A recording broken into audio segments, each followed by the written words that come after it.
We are live. Yeah, Bill. Okay, I would like to call to order the Pentucket Regional School Committee's business meeting for October 6th, 2020. Roll call. Wayne Adams. Here. Dick. Here. Emily. Here. Chris. Here. Marie. Here. Joanna is going to be late. Lisa. Here. And I know Bill will be coming in soon. Are you in?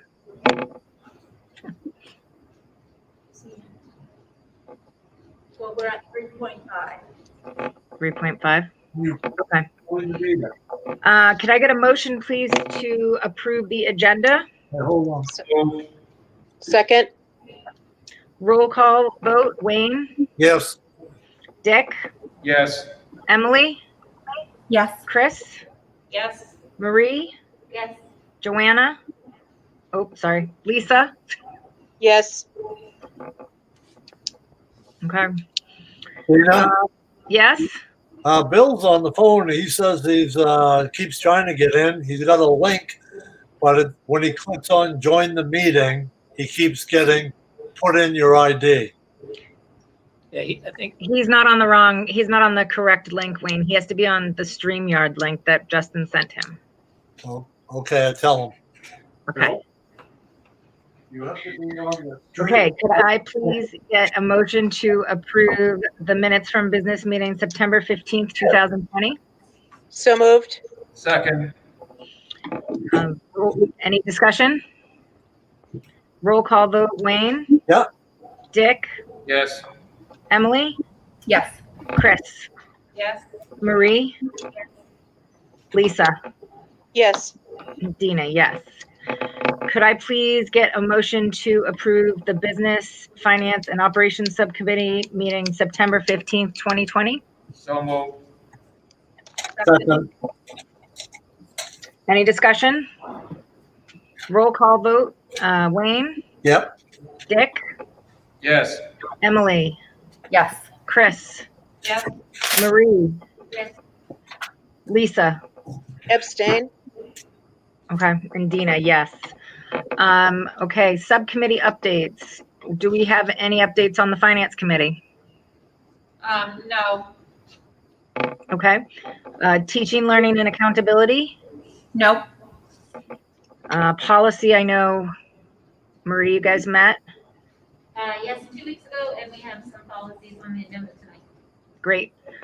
Communications. We haven't had a chance to meet. I'm hoping within the next few weeks we can meet.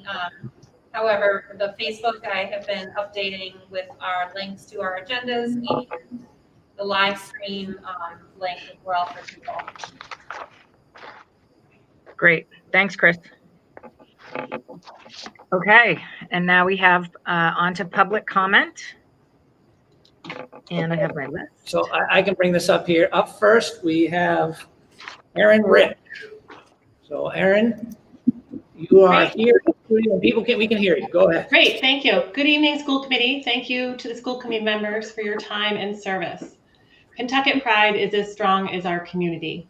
Tonight, I'm reading a statement sent to me just this afternoon from Rhonda Anderson, who spoke at the July Indigenous Peoples Forum. She had requested that I read it on her behalf. Rhonda writes, I am a Inupiaq Athabascan from Alaska.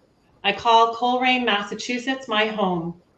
I will refer to research points today from the recently published review by Drs. Davis, Delano, Gahn, and Freiberg. Of course, the school committee should make decisions based on research findings rather than opinions. School committee member decisions on whether to keep or not a harmful mascot should follow the same process, just as you would select a research-based math curriculum. Research shows that the direct effects are that the mascots that we currently use generate a hostile climate, in particular for Native American students. Research shows that exposure to Native mascots leads to lowered self-esteem, less capacity to imagine future accomplishments, lower community worth, as well as an increase in negative feelings, including stress. Thank you. Including stress, distress, depression, and hostility. In one study, there was a tendency to avoid athletic events at a school with a Native mascot. The research further identifies indirect effects on non-Natives that can then negatively impact Native Americans. Native mascots are associated with negative thoughts and stereotypes about Native Americans and consistent negative stereotyping. Those who support Native mascots are more apt to hold stereotypical and prejudicial views and biases about Native Americans. Several studies also suggest Native mascots increase discrimination toward Native Americans.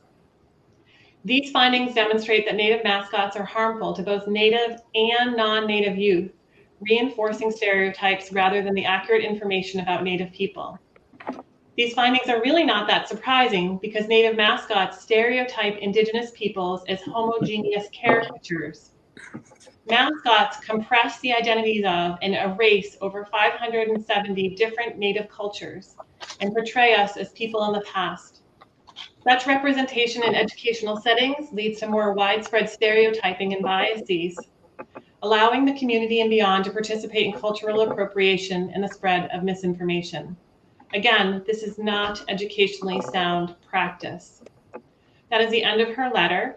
In light of Ms. Anderson's shared statement tonight, I do ask that the school committee please vote to respectfully retire the SOCM, as it is correctly pronounced, as we continue to, so that we can continue to experience pride in our educational community and Pentucket pride across our diverse community. Thank you very much for your time and your service.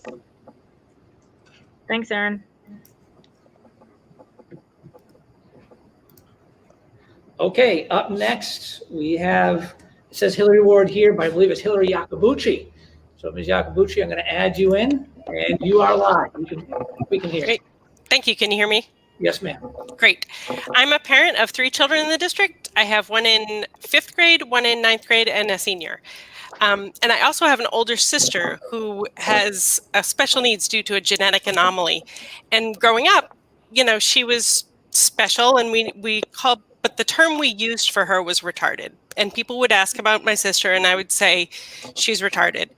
And we didn't know the details of her condition at the time, and that didn't happen until I was about 22 when we knew the details of it. And that was around the time that disability advocates everywhere were really campaigning to have that word removed. And now I call her special needs, or I just say it's similar to Down syndrome. She can ride a bike, but she can't drive a car. You know, it's very easy, but it just goes to show that when we do better, when we know better, we do better. And they've asked us to change the mascot at our school. All of the advocates for Indigenous cultures have asked us, and we have no good reason to keep it. It's something that hurts other people, such as words that hurt my sister back in the day. And I think about it now, and I'm mortified that I even ever said it, but I did. And now I'm ready to do better. And there are many reasons why now is the time to make this decision.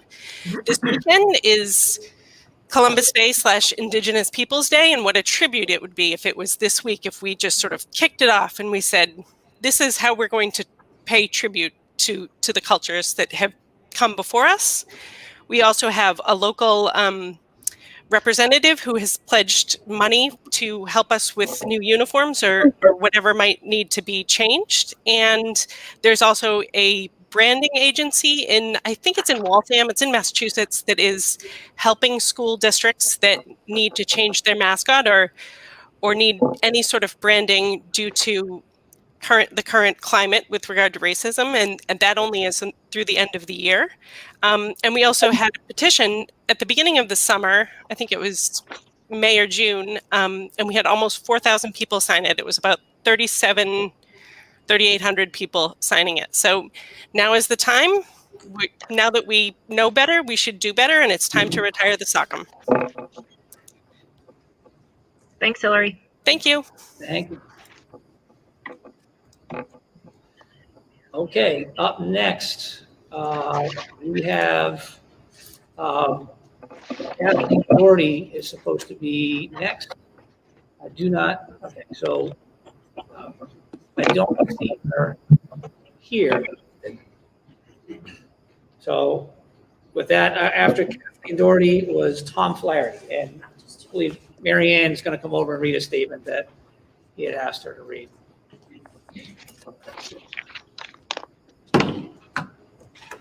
was from Tom Clarity, and he said,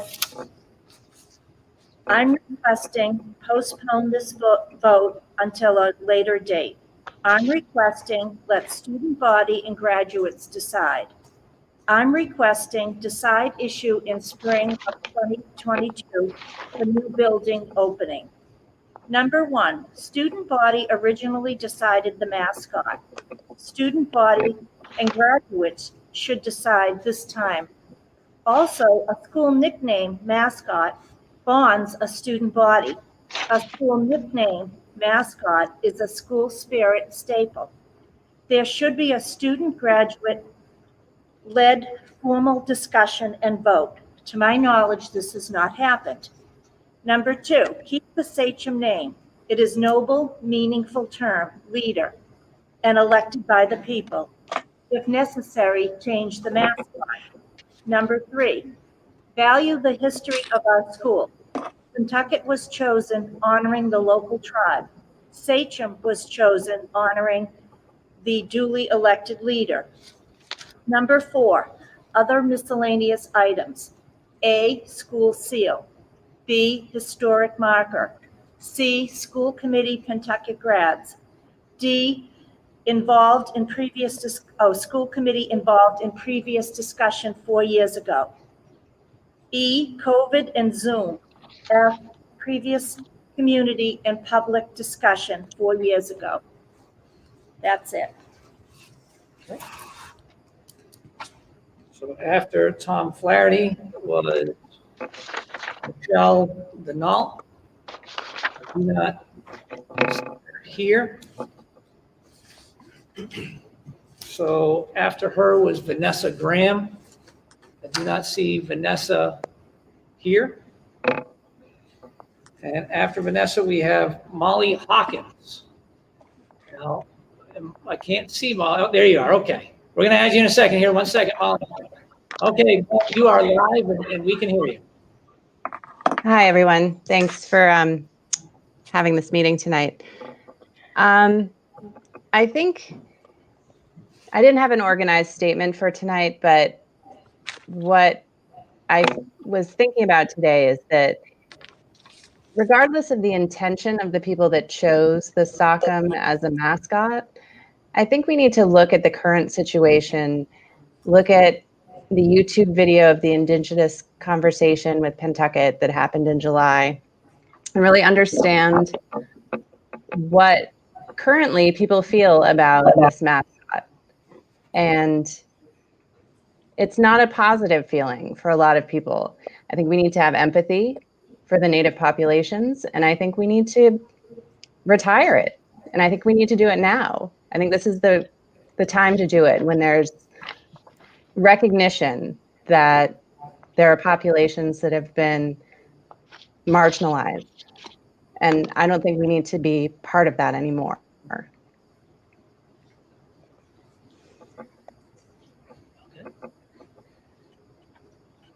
All right. Molly, thank you very much. I appreciate it. Thank you, Molly. Yeah, I see. So up next we skipped over Vanessa, but Vanessa is back. So Vanessa, we're gonna add you on right now. You are live and we can hear you. Great, thanks. Hi, folks. Thank you for allowing me to speak this evening. My name is Vanessa Graham. I was born and raised in West Newbury, and I moved back here a few years ago. Tonight, I'd like to address the 2005 American Psychological Association's resolution recommending the immediate retirement of American Indian mascots, symbols, images, and personalities by schools, colleges, universities, athletic teams, and organizations.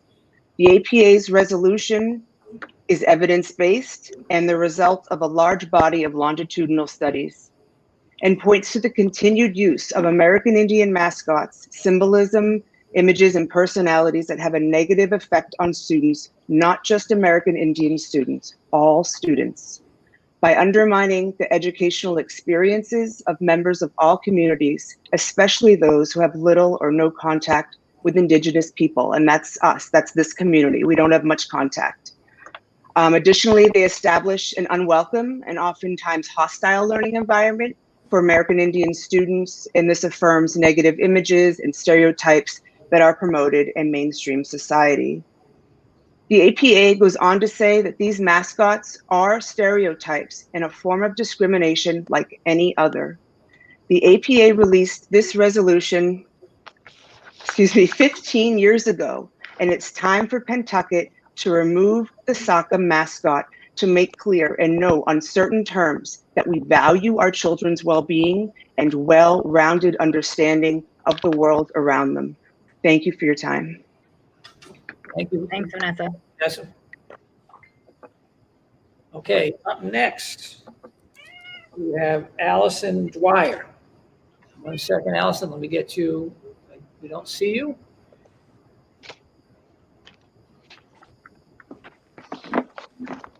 So I see Allison here, but I'm not seeing her. Oh, yeah, Allison, so I see you in the queue. We don't see your video. Oh, hey, let me take. Sorry, my glasses reflect, so I tend to take them off on Zooms. Hi. Okay. First of all, thank you. Thank you to everybody. So just a couple of issues. This is not related to the Mascot debate. This is about reopening schools, communications. So first issue to touch upon is the communication issue. I think it would be incredibly helpful if Pentucket would send all information out in a single format. Currently, not all communication is received the same way. We receive emails through PRSD Gmail, Infinite Campus email notifications, Twitter, Facebook. The last two school newsletters weren't sent out by email. I thought we didn't have any, and then I found out they're on the Facebook page. Some things come by video. It is very hard, and this is an additionally tumultuous year. So parents really should not have to be hunting and finding and digging information out. It should be a clear, consistent format. The school invested in Infinite Campus. I think we're a year, 18 months into it. I think that would be a wonderful way. Utilize the system that was purchased. Those also automatically send an email to the parent's personal email. So I think that would be very helpful. I'd also like to suggest the video communication that was recently put out on Friday was not helpful. Video communications and social media should be supplemental. They shouldn't be primary communication methods. Parents are online with their children all day and oftentimes online for work. The last thing, they don't have the bandwidth to sit down and watch a 20-minute video that easily could be a 2-minute email. In addition to that, I think we were all very upset, a good portion of us, that in the middle of the video, it was announced that those of us who participate in a remote learning program, it was said that these weren't working. And basically to some, it sounded like one would have to go. So I think that was very insensitive to do on a Friday afternoon, leaving parents very upset over the weekend. We were told a survey would come out. It's now Tuesday evening. We have not received any information since that announcement. And a lot of us, quite frankly, are quite upset. My children, in viewing the reopening plans, I saw the hybrid, the in-person, that classroom teachers would, I feel, be very overwhelmed developing all that curriculum. And I felt like the quality would be poor. And I wanted consistency for my children. So we selected the Florida program. I was also concerned that we would be dumped halfway through the year. So I emailed the superintendent and assistant superintendent on August 18th. And I asked if this program would be dumped, would the funding be pulled halfway through the year? I wanted consistency for my kids. And I was assured that Pentucket would be purchasing the seats for the children for the entire year. They did ask later that if parents were unhappy and it wasn't working for them, could they at least stick it out for a trimester for the elementary kids, which I think was a reasonable request. But those of us who selected the program wanted that consistency for our children. We are now 4 weeks into it. We're all finally getting into a groove, having learned the software, doing all the work mostly independently. We do have one support teacher for the elementary, and I just want to give a shout out to Mrs. Villani because she has been amazing. She has communicated with the parents. She's answered emails at all hours of the night. My children respond beautifully to her when we've had our in-person meets. Allison, I'm sorry. Yes. You're over the 3 minutes of Oh, I'm sorry. That's okay. Okay. But I believe Dr. B will be addressing your concerns in his superintendent news. So Okay, thank you. you're welcome. Thank you. Thank you. Okay, up next, we have, so Chris Manny from, Chris Manny. Chris, 1 second, we'll get you up there in a second. Thank you. And you're live, and I think we can hear you. Excellent. Thank you, everyone. So thank you, school committee, superintendent, and any Pentucket principals that are attending tonight. So my statement is regarding the decision that our elementary school cafeterias be reopened, which happened today. So it was of the opinion of many Pentucket families, especially over the weekend, that this decision was counterproductive to our primary goal, which I think we all agree is to keep our students, our teachers, and our staff as safe as possible while we pursue measures to get our students back in full-time in learning as soon as possible, because that is our ideal state. We all know that that is the best situation for our students and our children. I have to admit that I was surprised by the decision. It's been well documented, the risks associated with indoor dining and indoor gatherings. And I joined the Merrimack Safety and Health Protocol team. This decision right here was very quickly and unanimously rejected while we were talking about the Sweet Syrup Dining program. And the reason why is because we wanted to reduce population mixing while people didn't have masks on, right? And so I was thinking about it over the weekend and saying, okay, well, maybe there's something out there. Maybe there's some new studies or something along those lines. And I came across a statement from Dr. Bucky, who's a professor of epidemiology at Harvard School of Public Health. And she basically says, this is the time to be avoiding the activities where there are higher level risks of coronavirus, like indoor dining, like indoor gatherings. And being proactive about that now will actually help us, give us a chance to have schools and businesses open come spring. That is our primary function here, is to get back our students to a full-time learning. And anything that is counterproductive to that should be openly discussed and really should be debated. So I guess what I want to do right now is, because obviously we all want a return to normalcy. There's no debating that. That's what we all want. But what I would ask is a couple of questions, and I don't know if Dr. B, you're planning on addressing some of these things, but what I would like to know about, what was the root cause of the decision, right? Why are we doing this and why are we doing it now? We just entered week 4. We had those safeties and health protocol teams put together. So why now? I mean, things seem to be working and people are relatively safe. I know we had a case, at Page and we have a case at the high school, but at the same point too, the risk versus the reward here seems slanted. And I'm concerned about that, but I'm also wondering at the same time too, are there other safety and health measures that are being considered being changed? Because I think it's a good time to bring those up to the public so we can have that conversation and say, hey, here are some of the things that we're thinking about and why. And lastly, because I think I just have 30 seconds left, just to kind of add on to what Allison said, right? Just a piece of constructive criticism. This is not meant to be harmful or anything of that sort. But these type of decisions and communication around them, especially related to safety and health right now, they should be proactive rather than a Friday video dump, right? Where all it does for all weekend is create a lot of confusion, which leads to fear and ultimately leads to reduced confidence in what our plan is moving forward. So I think my time is up, but I thank you all for your time. I thank you all for what you're doing. And I hope that you reconsider your position of a reopening the cafeterias. Thank you, Dina. Thanks, Chris. Thank you. Okay, up next, we have, so we're gonna go back. I know Audrey,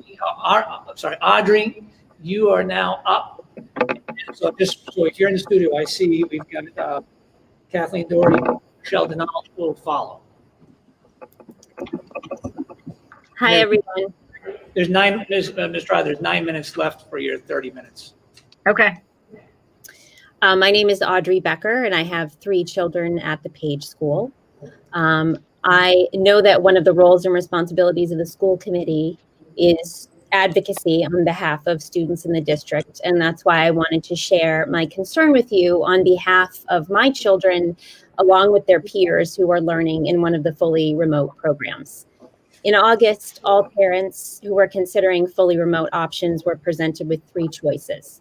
My family complied with all the requirements and made an agreement to follow the PRSD remote plan. This was not made lightly, given long-term decisions that needed to be made on our part to support our choice, including working from home, childcare, and the social impact on our kids. Now, via a video message last Friday, Pentucket is suggesting they may revoke that agreement arbitrarily after just 3.5 weeks. The implications for starting from scratch will have many individual impacts that will vary family to family. For us, it will potentially force us to hire additional tutors and rearrange work schedules. 2 of our children have learning issues. One is on an IEP, and the other has just completed academic testing. On the PRSD program, we're learning remotely, but the kids are still receiving the academic support they require virtually. We chose this plan because we wanted our children to have remote access to their classroom teacher, as well as support from their virtual teachers, in hopes of keeping pace with their peers in the hybrid program. We're not comfortable being forced to switch to the Florida plan. Moving forward, we don't want our kids to experience another learning disruption, particularly in the special education services that they're entitled to. In addition, we want to know that we may re-enroll our children back in the building when we feel it's safe to do so, as originally agreed upon. I would like to know how the district came to the decision to eliminate one of the programs, what were the factors, and what your timetable is looking like. Thank you.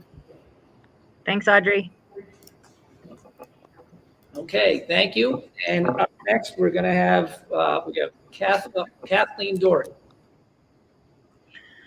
Doherty, we can't see you. We can't hear you yet. So we'll put you on pause for a second. And Michelle Denal, we'll go to Michelle Denal. Okay, Michelle, you're live. Hi, thank you. All right, I wrote a letter and I didn't have a chance to send it in, so I'd just like to read it. No, honey, you can just let Mom, I'm going to read something. My name is Michelle Denault. I'm a parent of a student in the school district who is a tribally enrolled member of the Aroostook Band of Micmac Indians. Can you hear me? Yes, ma'am. Sorry. Thanks. My undergrad degree is in Native Studies, and I served on the Native American Student Society at UMass Boston. I've managed tribal programs for the Washoe Tribe in Nevada and California, and for Indian education. Let's see, I'm scrolling down. Oh, in my grad degree, in my doctoral focus is on poverty and Indigenous communities. Our Native culture means a lot to us, and it's a regular part of our lives, as is service to the Native community, which is why I wanted to speak today. At Indian Ed, we worked on a grant providing talking circles for the Native youth in the schools. Youth suicide rates are 3 times higher for Native children. One of the issues that we addressed with the students was racism and stereotypes and how they impact Native youth. The children brought up the issue time and time again of how they're viewed among their non-Native peers. Common themes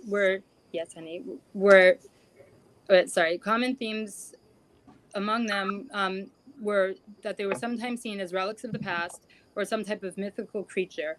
In this capacity, simply acting like regular kids, or even having lighter skin and being mixed like my son, could result in them having to prove their Indianness. Many had increased absence rates at school or had their grades or self-esteem impacted because they were often felt bullied and stereotypical mockeries were used against them by their peers. In most circumstances, the children across the district reported that there was no comprehensive Native studies program at their schools. Oftentimes, I had to help students, like when one of my high school students came to me because he did not want to do his homework at all because it was on a book that had a savage Indian that popped out of the woods and attacked the innocent settlers. Some of the schools would even use Indian mascots because of the rich tribal area that they operated in. However, despite the fact that they were right next to the tribes, they would never consult to see if the representations were accurate or what lessons the tribe could bring to the school. Each inaccuracy by the education system was a wound to our kids. For non-Native students, they all added to the overall weight of a belief of what Native people should be, should act like, and should look like. In some cases, people didn't even believe that Native Americans existed anymore. That's what I was told by someone when I was a student at UMass Boston. This is due to the fact that Native people in the area might not look like they were taught to, and oftentimes this was a result of what they were being taught in their school systems. In all these cases, the way the education system viewed Native people never lined up with the realities of the Native community. After all of my work serving Native communities, I find myself living in a district where there's an Indian mascot being used.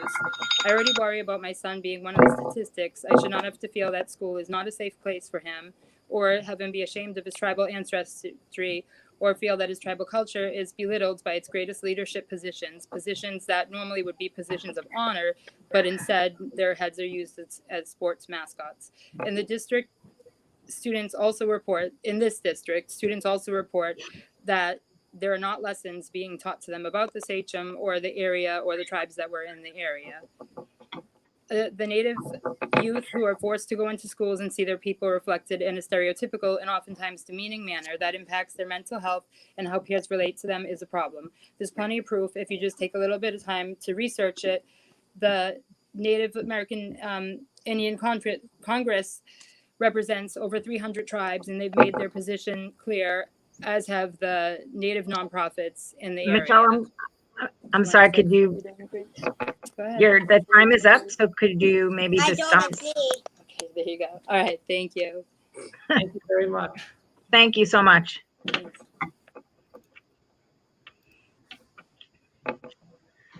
Is that all we have, or?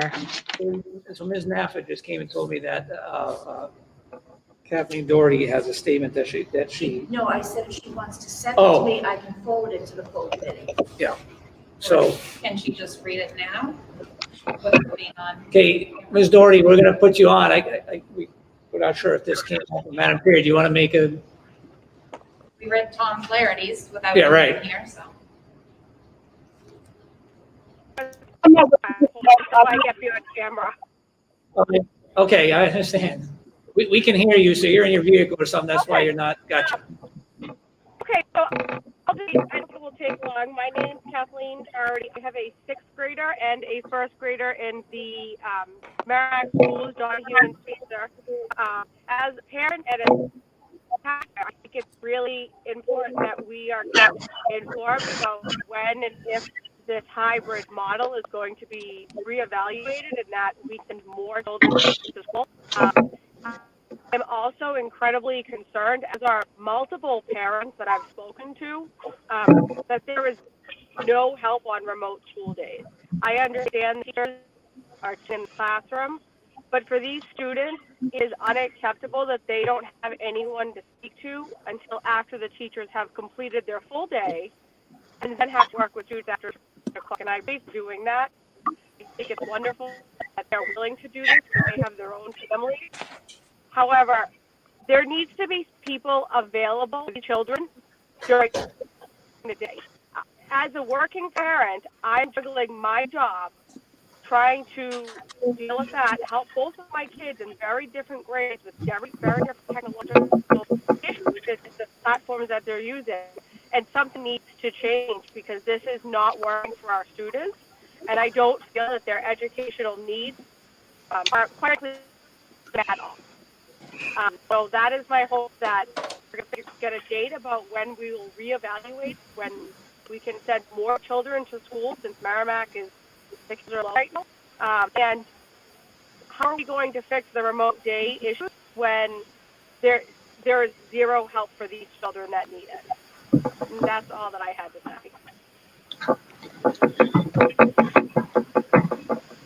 Thank you. Thank Ms. you. Doherty. Okay, we have one more person on the list in Brock, but I do not see that person in the queue here. So I believe, Madam Chair, that is all.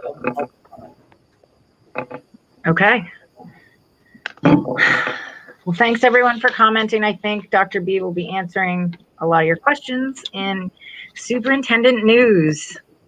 There you go, Justin. Oh, thank you very much, Madam Chair. So yes, we have quite a bit of information shared, and I think, you know, the obvious thing is to just look at the positive cases. So sent out a video, and I certainly appreciate the feedback. So that some written information along with some videos is appreciative. I mean, I'll be honest, I do think that I'm glad to hear that schools are getting out information through numerous vehicles. But in terms of the positive cases, the video went out today. If you haven't had a chance, please do watch it. It's with a public health nurse who works with all three towns, and primarily West Newbury. But she is constantly calling parents and is working in positive COVID situations. So just a couple of things that I think are really important to highlight. First, when there's a positive case, as a parent, you know, I instinctively want to know who was it, what school are they in, what grade are they in. But the reality, I don't get that information. We don't get that information. There's HIPAA and FERPA laws, federal laws, that we cannot violate and that the Department of Public Health can't violate. So they do work with the school where the positive case may be. And when they're working with the school is working on their behalf to try to get any possible close contacts that may have taken place during school or outside of school. But aside from that, we cannot violate federal law. I know that's really frustrating for all of us because you want to know. But there's, you know, the people who are positive, their identities, there shouldn't be a stigma attached to them, and their identities should be or are legally protected from being just put out there. Now, if a family member or a parent of that child or the child themselves volunteers that's not school related, but I just wanted to put that out. I know that's very frustrating. We have had we have 3 positive student cases, 2 in the high school and 1 in the at the Page, and from those there's been 0 positive cases. So those 3 positive cases, they did not happen in the school. We've gone over this extensively with the health agents in all 3 towns, and one of the things I'll just mention, we talk about adding students into school. So one of the challenges with that is right now we're maintaining that 6 feet. You'll recall, Manny referenced this, that we did those exercises of the state asked us to what would it be like at 3 feet minimum apart? How many students can we get in? So first, 3 feet is the minimum. We can't supersede it. We can't go down to 2 feet or what we were before until the state comes out of its emergency and the governor says it's okay. But at 3 feet, if we had gone with 3 feet or 4 feet or 5 feet, at this point in time, 2 of our schools would be closed because you would have had a community setting where children would have been next to someone who was positive within that 6 feet for a period of 15 minutes or more. So that 6 feet is right now is really important. And I know it's frustrating and it's upsetting for some people to hear that at this time, you know, we can't go back to school as we normally would, but that is the reality of the virus. It's where we are. I think another thing that is useful for the school committee to know is as of last Wednesday morning, now I'll have my next meeting tomorrow morning with the health agents from the towns, but as of last Wednesday, we had right around 60 staff and students who have been tested. And I want to explain that. Staff and students get tested because they display symptoms, not necessarily because they're close contact. But everyone, and we have that list that goes out to parents consistently, that you should screen your children before they go to school. And if they have any of these symptoms, they should be kept home. And then there's a protocol to follow. And when those staff are out, they're out for 3 days. So they can't come back until they've had a positive, or sorry, they've had a result and they've been asymptomatic. And the same thing applies for students. Now, if a student decides to stay out and not get tested, they have to stay out for 10 days. But if they stay out and they get tested and they're asymptomatic, they can return as long as they've been asymptomatic for 24 hours, as long as the test is negative. So that's 60. At this point now, we are much higher than 60, and I'll know what that number is. But because of the situation I just described to all of you, staff being out for 2-3 days at a time, we already, you all saw that message I sent out with a plea for anybody who's interested to please come and consider sending an application to be a substitute teacher, because we are very, very thin. The situation is extremely delicate with what we're running. We have the hybrid where you have all your teachers who are meeting with children through Friday, and then you also have a set of teachers who are working with the Florida virtual school students. We have a set of teachers who are working with the students whose families decided they just wanted to follow the lesson plans daily that teachers were sending up. And so we don't have a pool of substitutes, and we have a series of teachers or staff members go out, we're scrambling. So I would just say in one of our schools yesterday, we were missing both front office people and the nurse. And that's the reality of the situation. That is where we are with these situations. And we want to make sure that the settings are as safe as possible. And so that when students are coming in, when staff are coming in, that they're healthy. We don't want people who aren't feeling well coming into school. So because of that, we are creating these scenarios, right?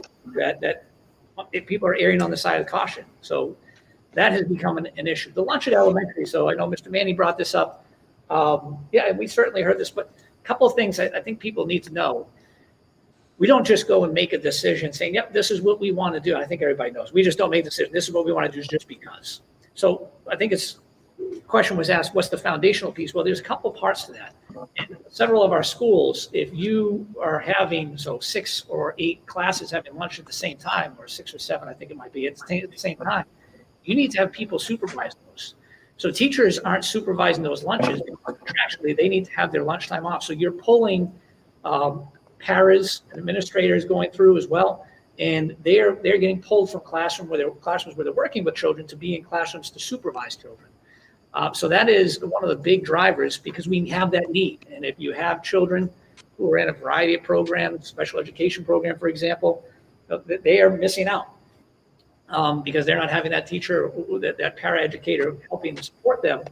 And so that's the foundational reason why that happened. But it's important to note, high school and middle school, everyone knows is already doing this. The spaces that they use are, there's the 6 feet minimum is there. They're disinfected between the lunches. And it is a step of normalcy. When we started out the school year, we wanted to go just bring students back into the classroom. Each health agent, or the boards of the health agent from each town, was a part of this decision before school opened. They were part of the decision at the beginning. So when the question comes up, was this just made on the run? We just made this? No. Like, we went and made sure that this was going to be something they would approve given the situation. We are not the medical experts. So we always go and get information from the medical experts before we go ahead and do something. I think that's important to note on that. I'm going to just quickly talk here about, Mr. Conway is going to talk a little, we got this separate topic. We did get a $92,000 early grades and literacy grant that was awarded last week. And do you want to say anything about that, Mr. Conway? Yeah, it's a competitive grant through the Department of Education. It is called, the actual title of the grant is, where'd we go? It is the Research to Practice Evidence-Based Early Literacy Grant. It provides coaching, all done remotely. It provides us with funding for teachers to do some additional work after school, to study some of the evidence-based practices that we should be using in grades kindergarten through grade 3. And it provides us some funding for additional resources and PD as well. So it's exciting news. It is going to be applied to all 3 elementary schools, all 4, including 3rd grade at Donahue. And we have teams, Bagnell and Page teaming up together, and then obviously Sweetser and Donahue team up together as well. And we have a coach that's assigned to us, and we have our first PD session next Friday with Dr. David Kilpatrick, who is well known for his book, Equipped for Reading Success. So Looking forward to it. And as everyone knows, literacy has been a big part of what we've been doing here the last 2 years. It's what we continue to look at. Literacy is absolutely essential. Next thing I wanted to mention was just the SAT. So I know this from my own family, but people trying to take the ACT or SAT has been extremely challenging. We know that the College Board, we've been working with the College Board since March or April, because initially Pentucket was going to be a site to host the SAT, and that was in June. And we communicated with them at the end of May or sometime early May that we could not do that because the situation the state was in at the time, and they were hoping for another opportunity, but it never presented itself. Well, we've spent, well, Mr. Seymour is here, but several weeks trying to figure out how to make this work. We tried to get the College Board to allow us to have seniors to come in on Monday when there's no students in the building, so we can possibly administer them on Monday. They are not flexible in allowing us to do that. They have the 14th, October 14th and the 27th. And at this time, we are slating to hold our SATs on the 27th over at Northern Essex Community College. And I believe Mr. Seymour sent out a survey trying to get numbers last week. Now, there is some caveats on that, and that is Havel right now is in the red, and Northern Essex Community College has told us that they're red for 2 weeks or 3 weeks in a row, that they will have to close down the building. So Mr. Seymour, I know, has been working on several other alternative plans to try to make sure that can stay in place. So again, that's going to be set for October 27th. One of the topics that some folks talked about today, public comment. So in the video, yes, and I'll say out to everybody there, my intent on bringing up that information, let people know that we're keeping eyes on there, and that just to be transparent, what we're doing, what we're thinking. The intent was not to cause stress and anxiety, which clearly I apologize if that did cause it. But what we are doing right now is we're looking at the viability of holding both Florida Virtual School and the Pentucket, what some people are calling the PRSD remote piece. So people often say other districts. We all know that every district is doing something different. There are absolutely districts who are just doing one remote, and they're not doing both. Pentucket chose to do both because they wanted to give parents the opportunity to make a decision for their children to either do the virtual or to work with what the classroom curriculum was being done here at Pentucket. Most districts are not offering that. And the reason why they're not offering it is the reason we're running into. It's yes, it is a money piece, but the bigger problem is the personnel. As we've been going through these first 3 weeks, we always wanted to use this data to get feedback from what were things looking like. And what we know is that for some people, these models are working really well. For other people, it's an absolute struggle. So we're looking at this to try to make some adjustments. And yes, it may be that in some areas we're going to have to make a decision. We don't know what that is, but we do know it's like something like Florida Virtual. If you're doing really well in Florida Virtual and that's great for you and you need minimal support to do that, then you'll be able to stay in that and continue to do that. It's going to be, if you're in Florida Virtual and you need a whole lot of support, that might not be something that we can sustain. And again, that has to do more with the personnel. I know someone gave a shout out to Ms. Villani, and I think that's very, very much due. Ms. Villani is working nonstop, almost 20 hours a day, and that is not something that is A, sustainable, or B, that's an expectation of any educator that's working with children. And so essentially, if she's working that many hours or that late at night, those are not a job for one person to do. That's multiple people. And we don't disagree with that. We agree it is a job for multiple people. We just don't have the people. Even if we had the money, there are no people. We currently have over 13 positions posted with 0 new applicants. That includes all substitute teachers. So there's something for everybody to keep in mind. And I'll make this note as well. When we opened up, and it's in the plan right now, it's one sentence that's in there, but it says the remote learning time will not include synchronous on a regular basis, and the remote learning will be more independently driven. And that was always the intent, because we knew we could not run two school systems at the same time. You can't run a full remote and a full in-person at the same time. And we know it's not hard, and we've said this from the beginning. We cannot replace what we had when last year started. Every day, face-to-face. It's not something that's viable, not in person anyway. So these 3 weeks now that they're up, Mr. Conway has been working on a survey and a message that's going to go out. I know he said that was out Friday. Obviously Mr. Conway was out last week, but yeah, that survey is going to be coming out, and it's going to be more about, okay, which one are you signed up for? How is that going for you? Because we need to know. We've certainly heard from the teachers. We've heard from parents, and that data is really important for us to refine the process that we're doing and making sure that students are getting the best opportunities they possibly can in this very unique and not ideal learning platforms that we're having to implement because of COVID. So I just wanted to go over that in regards to the those folks who are virtual, doing Florida virtual, or going remote. And again, I can't emphasize this enough. If you're doing Florida virtual and that's going extremely well for you, you need little to no support. You just keep on doing that. That's excellent. We're glad that's working out for you. It's those other areas where it was not working out too well, or we think we can improve things by taking loads off of teachers so they can focus more on a smaller set of children. That's kind of what we're targeting. I'm going to turn it over to Mr. Conway for just a second, and he's got just an announcement about the updated evaluations and some professional development. Sure. And the state has issued a lot of extra guidance this year for educators and evaluators, given the fact that evaluating teachers this year is a little different than in other years. So we sent that out to teachers now. We waited a little bit. We didn't want to jump the gun. But along with that is the professional development to help teachers grow this fall. So we have several different options that we're going to be supporting them with. Some of them are online modules the Department of Education has created around remote learning, around digital learning. And then others will use our technology coordinators so that the teachers can get more practice and more understanding with the tools we've provided them. And then we're also building out an opportunity for teachers to select a PD option around racial inequities and cultural responsive education, cultural responsive teaching, and understanding racial inequities and its impact in learning. So that'll be offered to folks this year as well.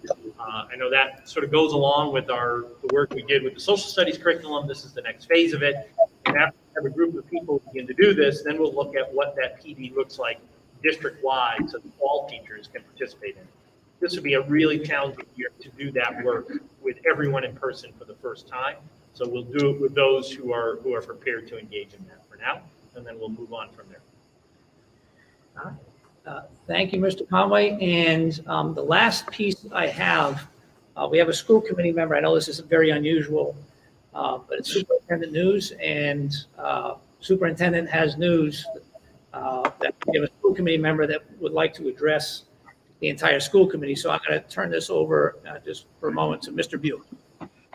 Good evening. Thank you, Dr. B. Madam Chair, I will pre-apologize because some of my comments may actually reflect some future discussion.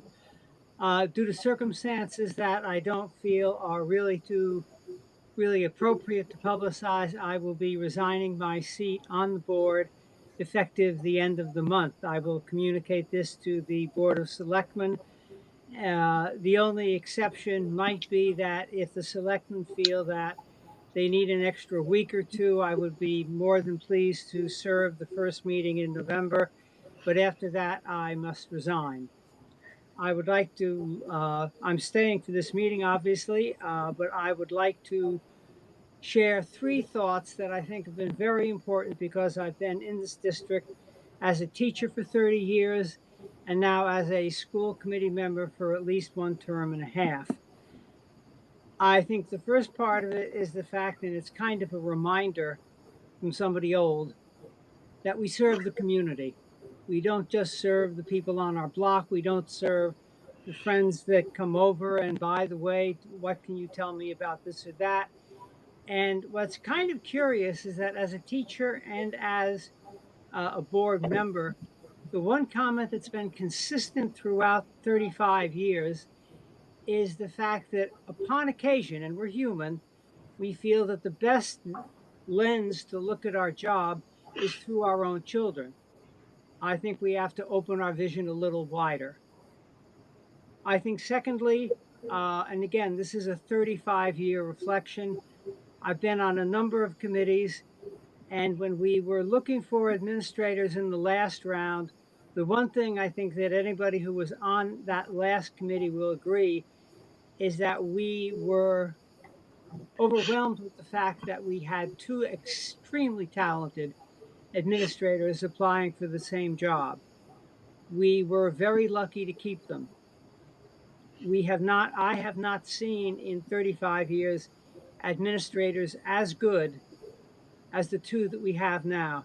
And the reason I bring that up is with several of the public comments tonight, they have to be allowed to do their job.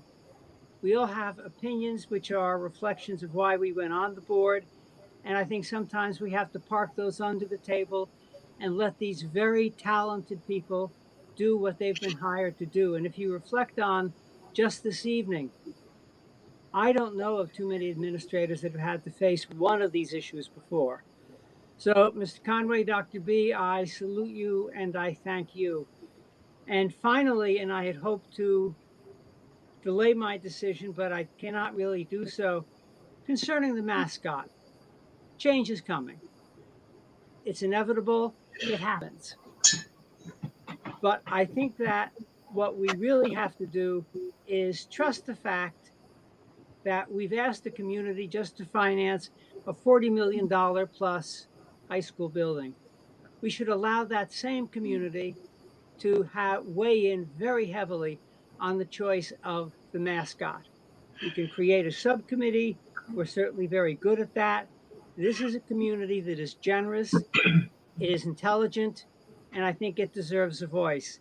And if I can last through this meeting, I would strongly suggest we table discussion until a complete community contribution can be heard from.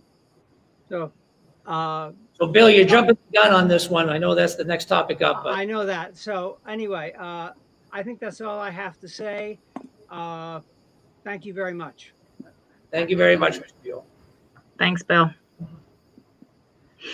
Madam Chair, that is all I have. All you have for superintendent news. All right.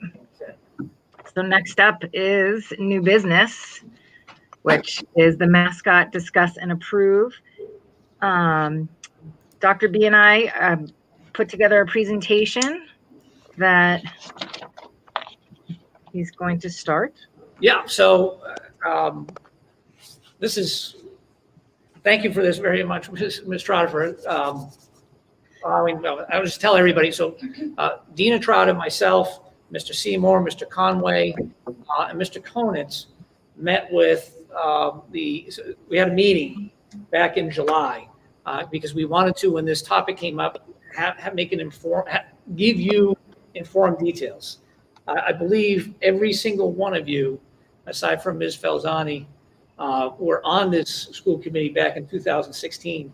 And from that point, even up through the last 5 or 6 months, you've heard the pros, you've heard the cons.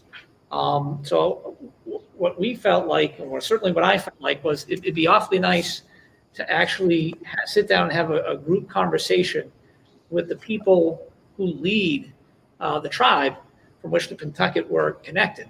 And that's what we went ahead and did. So, Ms. Trout, I'll turn it over to you, and you can, I know we'll probably do some back and forth, but here's, actually, so Ms. Trout, go ahead, you can get started on this.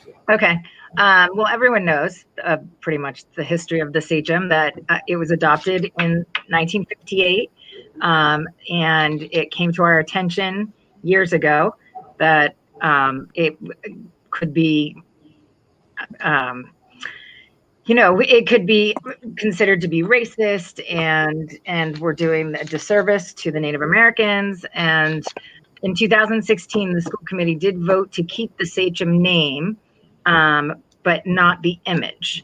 So that was how that vote went. And I think it's important to note, like when in 1958, that was the students who did select it, and at the time it wasn't done to be disrespectful. It was they selected that as a mascot that they revered. If that would be representative of not just the community, but also what they hoped the students of this school district would become leaders and revered leaders and those who are respectful and thoughtful and reflective. So I think that's why that was adopted all back in 1958. So on July 23rd, we met with SAGMO Paul Pulio and his wife Denise Pulio from the she's the Sagam Mascot, and they are the leaders of the Abenaki Pennacook tribe. The Pentucket were of this tribe, and that was in our area, obviously. Paul is the current leader of the tribe, and it was a lovely conversation. They were really nice, and I thought it was very, very informative. Yeah, I mean, I would categorize it. This meeting that we had was incredibly. It was an excellent conversation, and it wasn't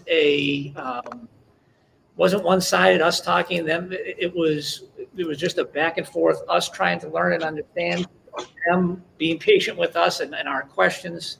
But it was incredibly beneficial. I think this part here, this next part, was one of the ones we had heard this back in the June or July presentation that was organized by a couple of our teachers, and that is the impact Hollywood had. And this was a big piece of what both Paul and Denise had to say. And that was in the 1950s and 60s, Hollywood went ahead and they created that image of what an Indian is supposed to be. And the impact that had on their own tribes was substantial. That the people, their own people in their tribe, they felt like they weren't Indian enough, that they had to dress up a certain way or behave a certain way, and that they were actually at one point wearing wigs because they were trying to meet the American expectation of what a Native American was supposed to look like.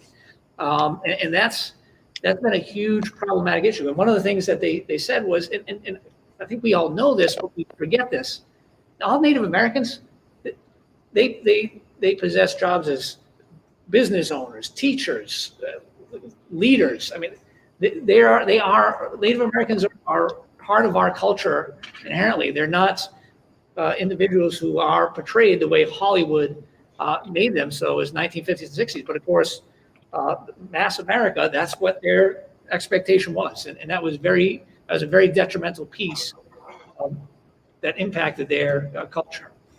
So, Dean, do you want to take this one, or? Sure. Yep. And I know many people have told us over the last 6 months, 7 months that we've been discussing this, that we've been pronouncing this wrong. And they actually told us we are not pronouncing it wrong, that there's no one way to say it because there are so many different tribes and they pronounce it, if you have 20 different tribes, they'll pronounce it 20 different ways. So if you want to call it Sachem, Sachem, there isn't a wrong way to say it, is basically what they told us.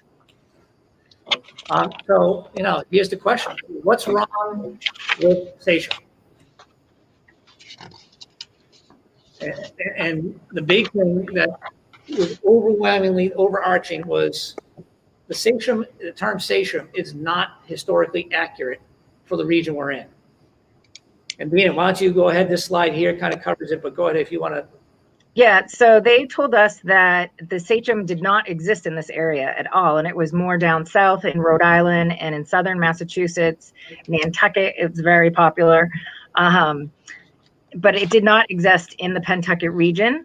It was actually given Roger Williams, who came over in Rhode Island. He kind of started calling them.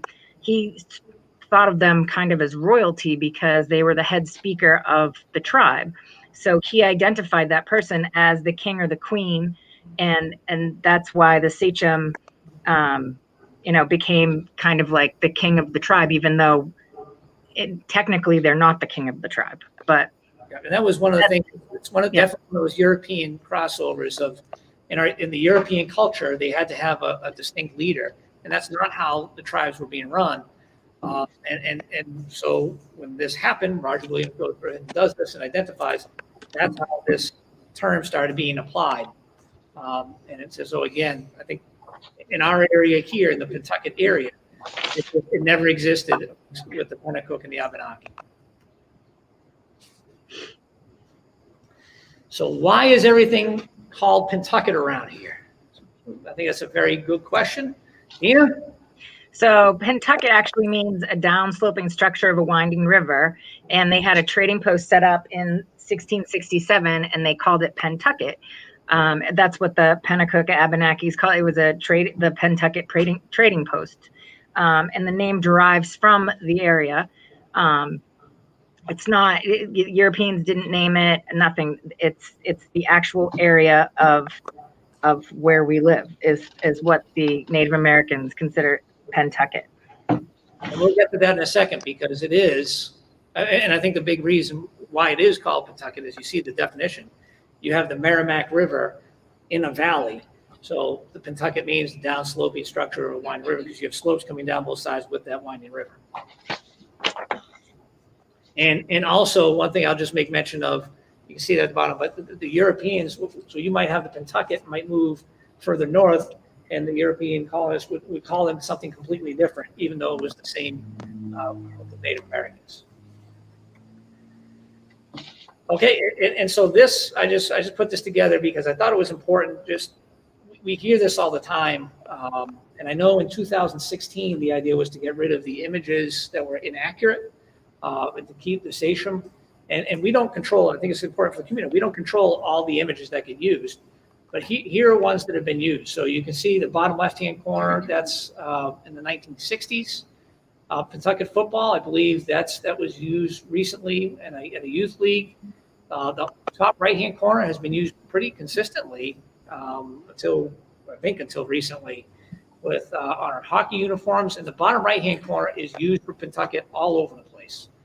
The mascots for the middle school and high school. That is the one most commonly, and that is, of course, not historically accurate at all. We know that's a Plains Indian head, and so we knew these were inaccurate. And as you can see, what we were told about the Hollywood images, what we should expect, this is how it played out. So we made that shift. And a lot of you now, when you look at the Pentucket logos, this is what you see. Because this is where we made the shift.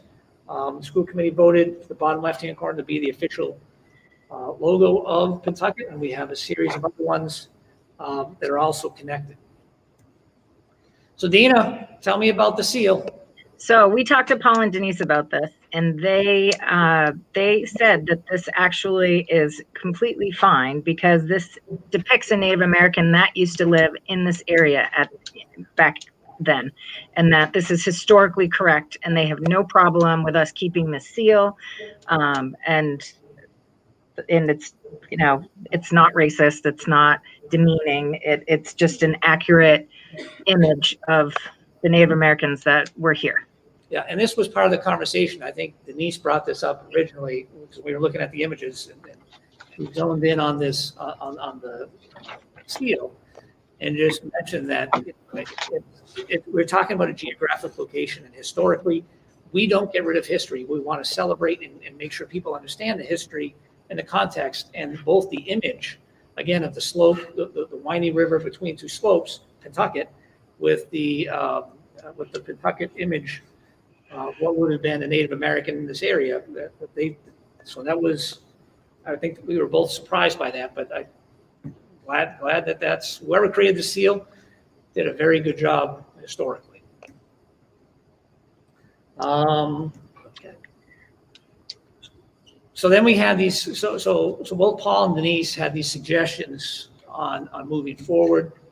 And Dina, do you want to go over these? Sure. They were very much about educating and not totally getting rid of everything. They didn't want a scorched earth approach of eradicating every symbol. They want to teach and evolve and learn what what was wrong with that, and help people realize how how offensive it could be, and kind of teach everyone the history of it. She said it needs to be contextualized, not abolished. And also, very important was to teach history without guilt or name calling. She didn't see any benefit in that at all. And it's an opportunity to teach and put different narratives on history. Yeah, and I think one of the big things, and Mr. Seymour, again, he was in that meeting, but I know in the new building, and this is one of the things that they suggested, if we had a hallway, but we know in the new building, we have some spaces that we need to fill. And one of the things they said was, we don't want to get rid of like all those symbols that occurred of the sachem. Don't get rid of them, don't hide them, don't put them up in a space where they can be seen and people can understand what the history was of the sachem here in the Pentucket area, not the sachem, the school mascot, the sachem, because it's a great conversation, and it does give you that opportunity to contextualize, what was done in the 1950s, 60s. It was all done well-intended because they were celebrating something that they revered as being an optimal mascot, an image of leadership and reflection and decision-making, and that something like that should not be eradicated. Or I think what you said earlier was the scorched earth approach. I think we heard a couple of times that they don't believe that it should just be, everything should be completely wiped out and replaced. And this was you. Yeah, this was a quote I thought that was, Denise had said, no matter how woke we think we are still waking up together. And I think that there's no question on that. It's a great quote. Yeah. I mean, she was just, that is her right there, came off the top of her head. And it's just, she's responding a lot to the movements that are going on, particularly with Native Americans and the tribal nations, what they're seeing taking place. And everyone's learning at the same time. And I think that was one of their big takeaways. But they did say that they I guess the ultimate question, that they would not support the continuance of the sachem because it's not historically accurate. And that goes back to this slide right here. They're not going to support something that's not okay, and the images that come from it are always going to be things that people are going to take that look like this. But that it's not historically accurate, and you're connecting that to a school, they cannot support that being used. So at the end of the day, Madam Chair, I'll turn it over to you now. So does anyone want to make a comment, questions? Madam Chair? Yes. Again, I would like to repeat the fact that I think that, especially with the information being presented tonight, that we have to respect the contributions of the community. And I can make it as I would like to make it as either a suggestion or a motion that we table future discussion until we have heard from the community. Bill, the only thing with that is that we were told that this is a school committee decision, and the towns are not to be involved. Not the towns, Dina, the citizens, the community, the same people that are paying for the building. Just to clarify what my motion or suggestion is, there are, interestingly enough, and I think it's very healthy, there is a lot of discussion in the community. And if we ask them to pay 40 million plus for a building, certainly what goes into that building, if they have a thought, they should be heard. I'm not saying they should decide, but I think they should be heard before a decision is made.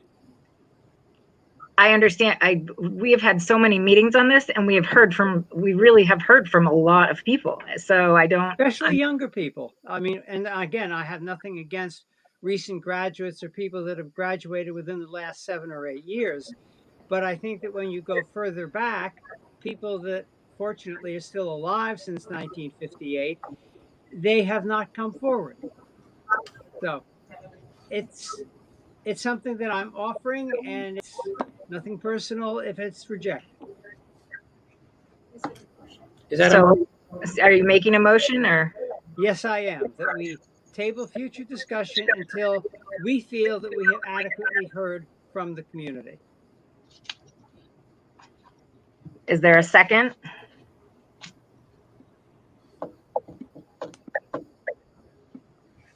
So, motion fails, I guess. I've never had this before. Congratulations. Okay, anyone else have anything they would like to say? Dina, I do. Okay. See my hand or not? Aye. So I would like to make a motion that we retire, I think sunset means that we keep the history from the past, but we move to something in the future. So if that is the correct understanding, that would be my motion, that we retire sunset the sachem as the mascot for the high school and middle school. Second. Any discussion? So I'd like to make a couple comments. Okay, I can't see you guys right now, so. I'm sorry, I guess you I'll did. go after Chris. That's okay. Okay. You know, I understand Bill's point of view, and I think that people both for and against this have reached out to us as school committee members. They've made public comments about this throughout. I really don't think that giving it any more time, we're going to get any other information. At this point in time, I do believe that this has to be a school committee decision. It is not about the 3 towns. It is not about the physical location. It's about our school system, and that's our responsibility. And I think that the decision that was made 4 years ago to not use the image, I can't tell you how many pieces of attire that I see running around the different sports that have the incorrect headdress, sachem logo. In fact, every varsity athlete gets a letter from the high school that has the incorrect logo on the middle of that letter that's signed by the athletic director and the principal. So what we did 4 years ago is not working at this point in time. You know, I really feel that this is something that we need to do as we turn the corner and we do this additional work that we're hoping to do on racism and on how we're teaching our students. And I think this is the first step, and it's very important that we take this. Thanks, Chris. Dick, you were next, and then Lisa.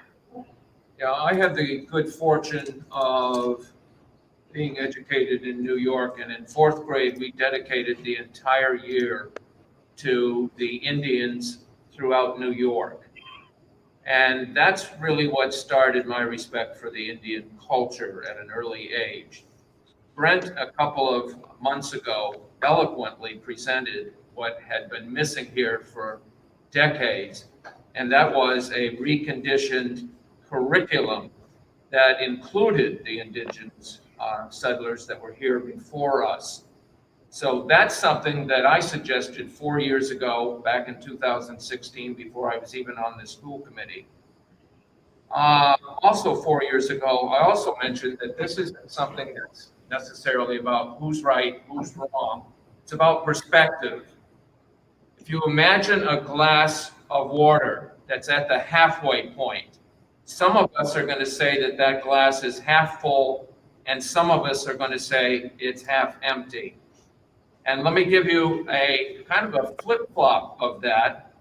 The Washington Redskins recently are getting rid of an Indian that is on both sides of their helmet. It's the picture of a Blackfeet chief that was drawn by a Blackfeet artist, which was approved and supported by the Blackfeet Nation. They are now very disappointed that they considered that a sense of honor that was on those helmets, and it's now been removed. It's almost the opposite of what we're talking about. So the one thing that I think we could do if we stay with an Indian, regardless of what we call it, is we need to see 2 feathers and certainly not that full headdress. That's been wrong for decades. I am a little concerned that My vote actually, as I came in here tonight, was to stay with the word Sachem. But if it's not historically correct, then maybe this is an opportunity to make it correct. But as far as, I mean, if we choose some other Indian or just draw it differently, I'm not sure exactly where we need to go. I would also remind the person who talked about research tonight that, and I've mentioned this before, back in Christopher Columbus's time, the prevailing research was that if you went too far out to sea, you were going to fall into a huge abyss. Well, 100% of the 99% were wrong. So I'm always a little leery about research. So I think I've said enough about this, but I'm too busy to be offended by so many things that I see people being offended by today.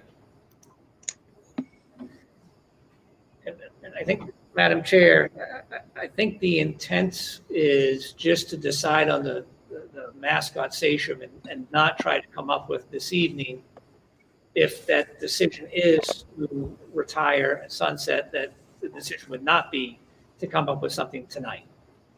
Correct. Yes. Thanks, Dick. Lisa, and then Wayne.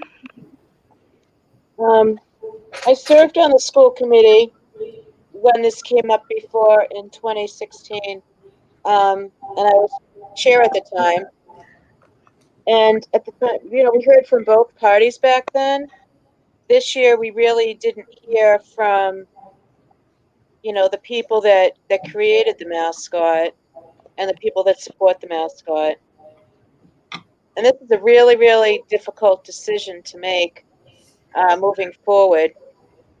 But I do know that when we voted back in 2016, we voted to keep the mascot with the two feathered headdress, which was the accurate sachem, and to add the historical significance to our curriculum. And what I have found now is that the full headdress is still being used, which is not what the school committee wanted or voted on. And then the other problem that Dr. B mentioned earlier is that there's still outside people that are not part of the school district that also use the full headdress when it comes to sports. And that's an issue because that's not the true Indian from our area. So I just, I think there's a huge movement, obviously, going forward. And, we really need to rethink the whole mascot thing at this time. Thank you. Thanks, Lisa. Wayne, I think you're next. All right, just a couple of points. First, what Bill says and what Dick says, and Mr. Tom Flaherty, the former football coach, I can certainly sympathize, thinking, and I too would love to have everybody weigh in. The surrounding community took a town vote, a vote that took several weeks to do. But I think the way things now have evolved, and weighing in on something on a popular vote may not be appropriate. And right now we're inundated with people saying they find it offensive. And as much as of a traditionalist I am, and I was coaching in the area for the same time Tom Flaherty was, and I respect him tremendously, and I'm going to get a lot of calls on this if we were to dismiss it tonight. My second point is we have no control of the youth groups. It's already been stated. So a lot of the T-shirts, et cetera, that are out there that have nothing to do with the school committee saying those images are okay, et cetera, they don't come before us or get an okay, so a lot of that's out there. The other thing in 2016 that I want to make everybody clear of, Lisa stated already that we okayed a particular image with 2 feathers down that was on the original seal. We voted that image is to be the only image used. And as we went forward, any kind of ephemera, letterheads, and you name it, dealing with the Pentucket community, had to go over to the standard image. Well, I don't know what the inventory was at that time, but it should have been starting to evolve, so it should start to disappear. Uniforms. Coaches and students no longer can pick what they want, as well as club advisors, etc. They've had directives from higher ups that they cannot do that anymore. It has to be uniform throughout, what we voted on 16 years ago. However, we're not rich, so we're not giving team brand new uniforms every year, every other year. I know in surrounding communities, 4 years would be a recycle time, and I'm not sure what it is at Pentucket. But at some point, real soon, all those uniforms should indeed have what was voted on. The other thing I wanted to point out is to the audience, whether you knew it or not, Dr. Bartholomew has slowly been taking care of this image for all the ephemera coming from the superintendent's office, letterheads, etc. You don't see it anymore. So he's well on his way to eradicating it. So I wanted to set the record straight. And back in 2016, it's been thrown out there. It was a 60-40. I don't remember it that way. I'd like to see somebody prove that to me. The other thing at that time, we set a format, Lisa did and the superintendent, that we alternated pro and con. Everybody had their piece. I would love it nowadays to have that forum. However, because of COVID, it seems to be impossible. And having it Zoomed, it also makes it kind of tough. Especially when we get a half hour and everybody can speak 3 minutes. How am I going to vote? As much as I agree with Bill and Tom Flaherty and Dick, my personal feelings aside, we need to evolve. We need to make the decision tonight. We need to do the right thing. And before the state tells us we have to anyways, like the state of Maine, because it's probably coming. That's all. Thanks, Wayne. Emily, I think you wanted to say something. Thank you, Dina. So I just wanted to, I guess, reinforce sort of that last thing that Wayne said, where I don't feel like we can continue to put off this decision. I feel like the students and families of our district deserve better than continuing this slow trickle. And I agree, Dr. B has been working at this, and Mr. Conway has been working on the curricular side to address some of the overt and systemic racism that has existed in relationship to this and other issues. But I think we, as a school committee, need to make our statement, make our decision, and move forward on this because people have had a lot of time to weigh in through public comment and other discussions. And I think we need to make our decision.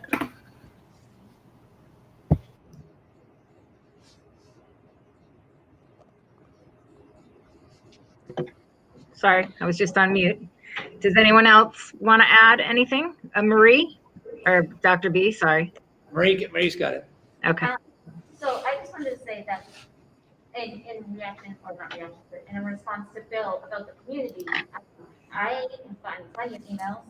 I've listened to all the public comments, and I've seen a lot on social media, and I think it's a very divisive issue in our community. That being said, there's been name calling, snowflake and racist, and it has not been good. I commend, and I am grateful to Dr. Bart and Chairwoman Trotta and Mr. Conway and Mr. Conway, Mr. Connors, and Mr. Seymour for meeting with Denise and Paul Polio. I really found a lot of value in the presentation that was done tonight. And one of the things I heard or didn't hear was there was no name calling. It seemed to be a very civil conversation. And they have said that it is offensive and not accurate. I didn't hear the word racist. I didn't hear the word snowflake. And I think we should learn from that. And all that being said, our job as school committee members is to do what's in the educational interest of the students of our district. We have policies on harassment and discrimination. I understand, and I listen to Mr. Hodges, and I'm well aware. Anyone who knows me personally, I'm well aware there are tribes that do embrace Native American mascots, and that's their choice. But the choice of the Native Americans from our indigenous area, from this indigenous area, the tribes, have said that it's offensive and not accurate, and they do not promote us going forward with this. And in the best interest of following our own policies, and in the best interest of doing what's right educationally for the students, knowing that this is not educationally accurate, I'll be voting in favor to sunset or retire the mascot. Great. Thanks, Marie. Dr. B? All right, thank you. So first, I want to thank Marie for just pointing out the part that I was going to bring up first, and that was, it's interesting when you have a debate over a topic or a discussion over a topic that sometimes people just get really nasty with one another. And I wish that was not the case, because I'd like to think in our community, we know better. We certainly educate better than that. And just to watch some of the, and hear about some of the back and forths that take place on social media, and people, even with their next door neighbors, like, you know, differing opinions. It's okay to have a different opinion. And we are all well aware that this is not just a yes or no question. This is having to do with a potentially racial issue. But I want to just go back, because I know particularly I've had the opportunity to spend each year, the first 4 graduating classes of Pentucket get together. And I just don't think that the community, today's community, so here we are now 62 years later, I don't think today's community truly understands how much those first 4 graduating classes did for Pentucket in terms of bringing the towns together, and how challenging that was by itself, that not all the towns got together at that point, that they were able to come up with a seal that was incredibly historically accurate. And they thoughtfully selected a mascot that at that time, and again, when you look into it, and this is what Denise said, when you look at the context, at that time, they knew what Pentucket was. Someone clearly had researched it, and they selected a mascot that was something that was honoring and revering what they wanted our community to behave like. And I would say, even if we take that, it's not the way we've seen people behaving on social media in terms of this topic. And so I would just ask people, you know, I know you want to write what you want to write on social media or wherever you want, First Amendment, you can certainly do that. I just think as a whole, as a community, I think we're better than that. And I think when we look back to the first 4 graduating classes, that I just want to thank them, because everything that they did put together has been just absolutely tremendous. And that includes selecting a mascot that for decades and decades was highly regarded and revered. And yes, we know now, and certainly Dina and I and Jonathan and Brent and Terry and I learned from the actual tribe leaders, not accurate. And you know, if you know me, I hate inaccuracies. But I think I don't think, so I know someone asked, there's no people here from the 1950s or the 1960s.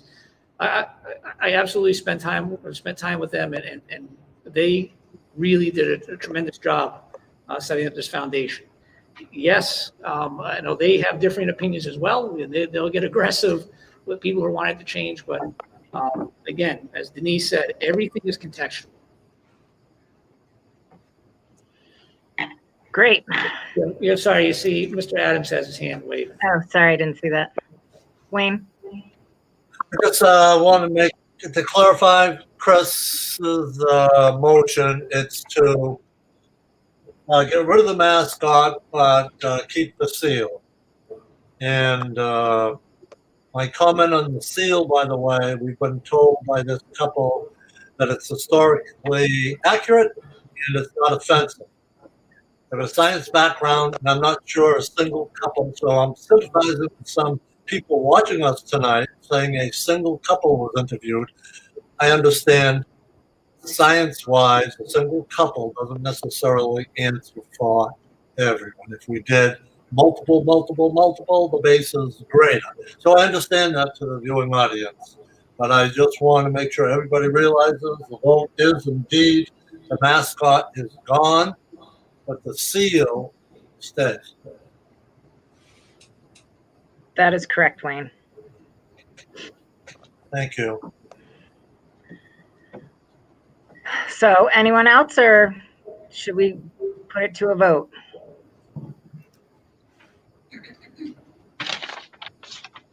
Okay. We are voting to sunset, retire the Sachem mascot. Roll call vote, Wayne. He's on mute. You're on mute. Yes, get rid of it. Bill. Yes. Dick. Well, I came here tonight to save the Sachem until I saw this presentation, so I've changed my mind. That will be, it'll be a yes, but I'm hoping that as we keep that image of the Indian, that we might be able to connect the mascot to that in its original state. So I'm saying yes. Okay, Emily? Chris? Yes. Yes. Marie? Yes. Joanna? Yes. And Lisa? She's a yes. And Dina, I am a yes. So, motion passes. Thanks, everyone. I know this was not an easy decision, and it took a while. I just want to make mention again that I think it's important for us to remember that, questions are going to come up about what's the mascot going to be, and I think that's again something that we'll address at a school committee. I would think would take up at a later time. Okay. So our next agenda item is the Pentucket Education Foundation donation. The PEF donated $5,520, really very quickly on the fly, basically, for a subscription to Edpuzzle software platform to be used across the whole school district for remote learning for the upcoming year. And if I could get a motion to approve it. So moved. Second. Okay, roll call vote, Wayne. Nope, he's not there. Bill? Yes. Dick? Yes. Emily? Chris? Yes. Yes, and thank you to the Ed Foundation for helping us out with this. Yes, very much. Marie? A grateful yes. Joanna? Yes. Lisa? Wayne? Is that a yes? You're on mute. Okay. And Dina, yes. Thank you very much, PEF. We really appreciate this. Our next item on the agenda is the PAT contract that a few meetings ago in executive session, the school committee voted to approve the PAT contract. And as a formality, we need to approve it in public. So can I please have a motion to approve the PAT contract as negotiated for a year of one term? So moved. Second. Any discussion? Wayne, roll call vote. Wayne? Yes. Bill? Abstain. Dick? Yes. Emily? Yes. Chris? Yes. Marie? Yes. Joanna? Yes. Lisa? You're on mute, Lisa, just so you know. And Dina, yes. So thank you, everyone. And now up on the agenda are handbooks, school handbooks. Yeah, thank you, Madam Chair. I have with us this evening, actually, let me add in, sorry. Let's see. I have with us this evening the principals of all the buildings. Ms. Buteri's down there in the bottom. I just have her in here right now. We have the other principals are in the back. But one of the things I just wanted to just mention, why are we bringing up school handbooks right now? And the reason why we're bringing it up right now is policy CHCA. And policy CHCA says that in the spring, the school counselors are supposed to review the handbooks for any changes. And then once those are reviewed, they get submitted to the school committee. The school committee is supposed to look at any changes that impact staff or students in terms of discipline. And that's supposed to be done in June. Of course, school councils were not able to meet in the spring. And you know, I have the principals here just to kind of let us know what the status is. The reason why it's not as a vote is because they're not gone through the school council first. And honestly, one of the other pieces, and I apologize, I know there was incredible confusion. I think it may have been my fault. The principals had put the handbooks in a shared folder for all of you to see. And I think I either sent out the wrong link or a different link, and some of you were looking and spending time, and I'm very, very sorry that you were looking at the older ones. The last year, they had mainstreamed their handbooks so that the elementaries were nearly identical. The middle school and high school one was nearly identical. And there are no changes. And building administrators, if I'm just correct on this, there are no changes other than the policies that the school committee has passed. Yeah, we updated those code of conducts last year. Those are all the same. What is different is a lot of policy updates so that they're more in sync with all these. So, if you guys want to talk about the status of like the timetable and where you think you might have a school council, when you think you might be able to do that? Let's start with Mr. Kelly. Sure, I think that's probably the next thing on the agenda. We've got school open, we've got, we're about to get our team leadership at the building level off the ground. So I think that's the next phase, is to branch out and call parents and talk about things just like this, talk about the books, try to have budget conversations, things like that. I think that's the natural next step. But we can focus on getting the schools open for business. Absolutely. I think in the spring, it was much more of what are we doing, how are we supporting our other events going on, but absolutely understand, obviously, trying to get things open, as we've been trying to do that for the last 6.5 months. Mr. Conan? Same as Mr. Kelly, I think that, the major objective is kind of get school up and running. So it's definitely on the agenda.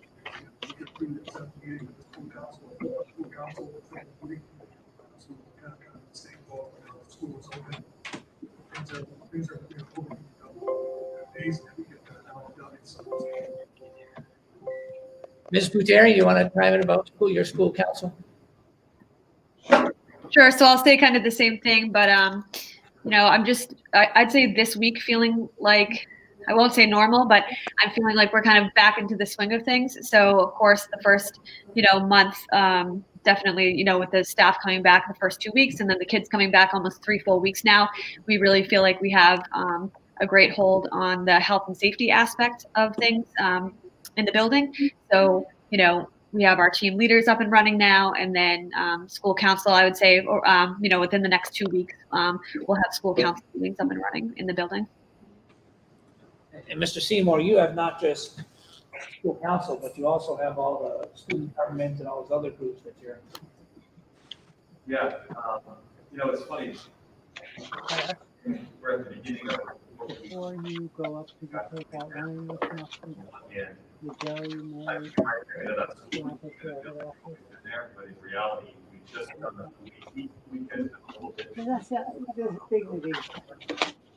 And I have met recently with our student council, some of our advisors, we're discussing one or two options on our last elections, which we didn't get a chance to do at the end of last year. So we need to do that. That's something that is over. It's just in the conceptual planning, and we're not necessarily going to have like an auditorium full of kids to hear speeches. And so we're just really looking at what are some alternatives there. And, it's the same as the other folks in terms of, I think by the end of the month, we'll have our school council up and running. And we want to also be able to have some students join us. So we're looking at our class, like sort of election process, and then being able to have students join our school council and have students join the school committee. So I'm hoping that, we'll be able to get those class elections off the ground. I think hopefully by the end of this month, all that stuff will happen. Dr. Biel mentioned that as well. We have Friday for our student council president. So trying to form that as well. Given their speakers, Thursday. I'll do it. I'm not. Via Google form Friday, so we should have that. There'll be another component that ready to go forward. So I know school committee members, you went through these, and again, so were there any, I know we have that sheet there as well. Once they do go through the school council, and we bring them here again, what's posted up there now is the exact same as what has existed. What the principals were asked to do is make sure they included mask policy and then a link to any of the new M policies that were just recently passed.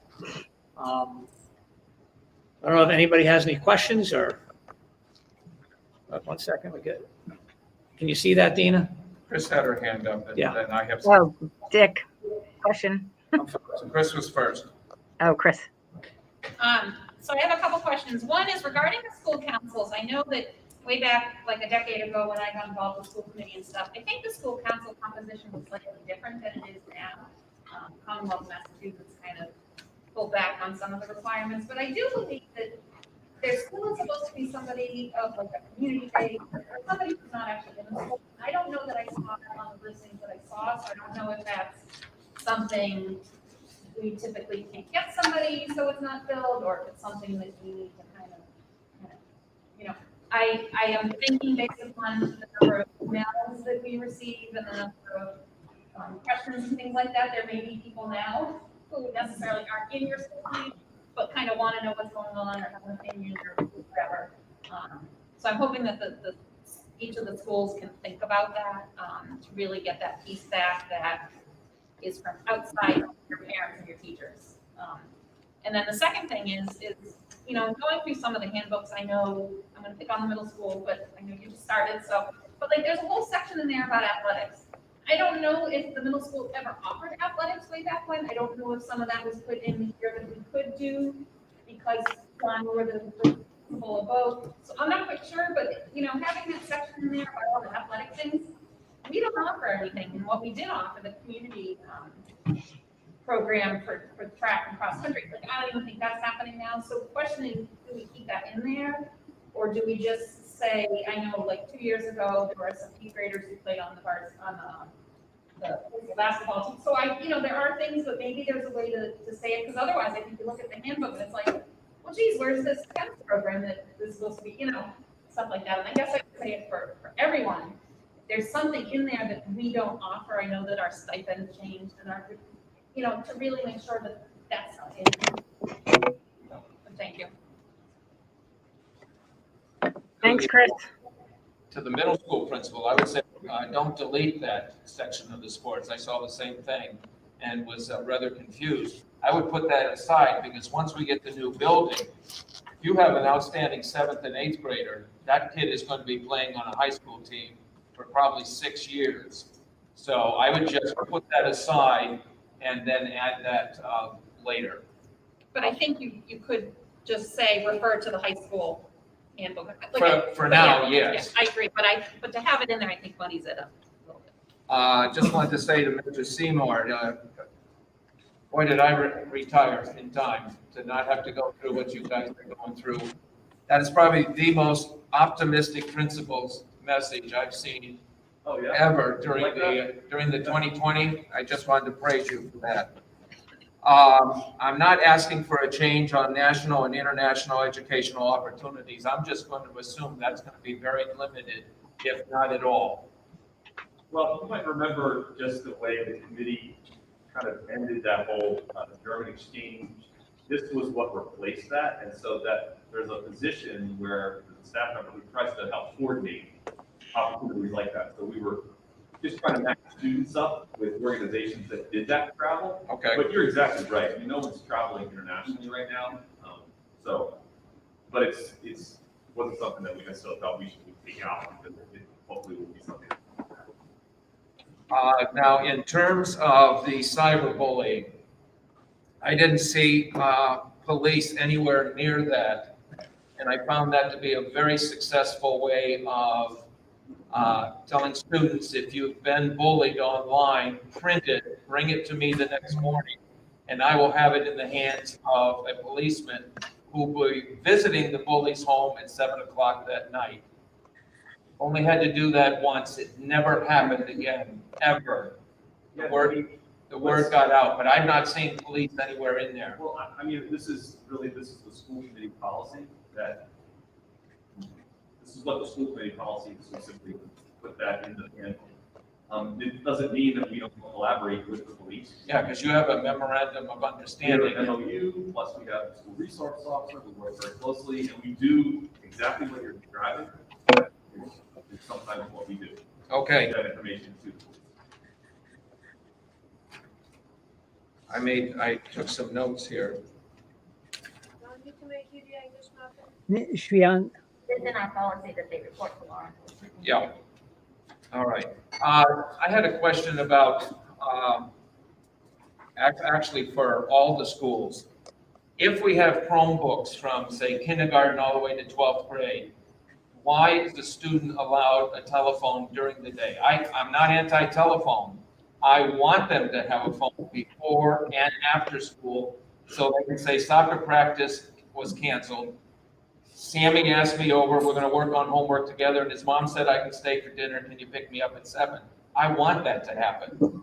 But what I don't want to happen, because it would seem to me we could trace some of this stuff on the Chromebooks, but if I was the kind of person that was taking a test first period, took a picture of it with my answers, and gave it to a friend who was getting the same test third period, I want to prevent that.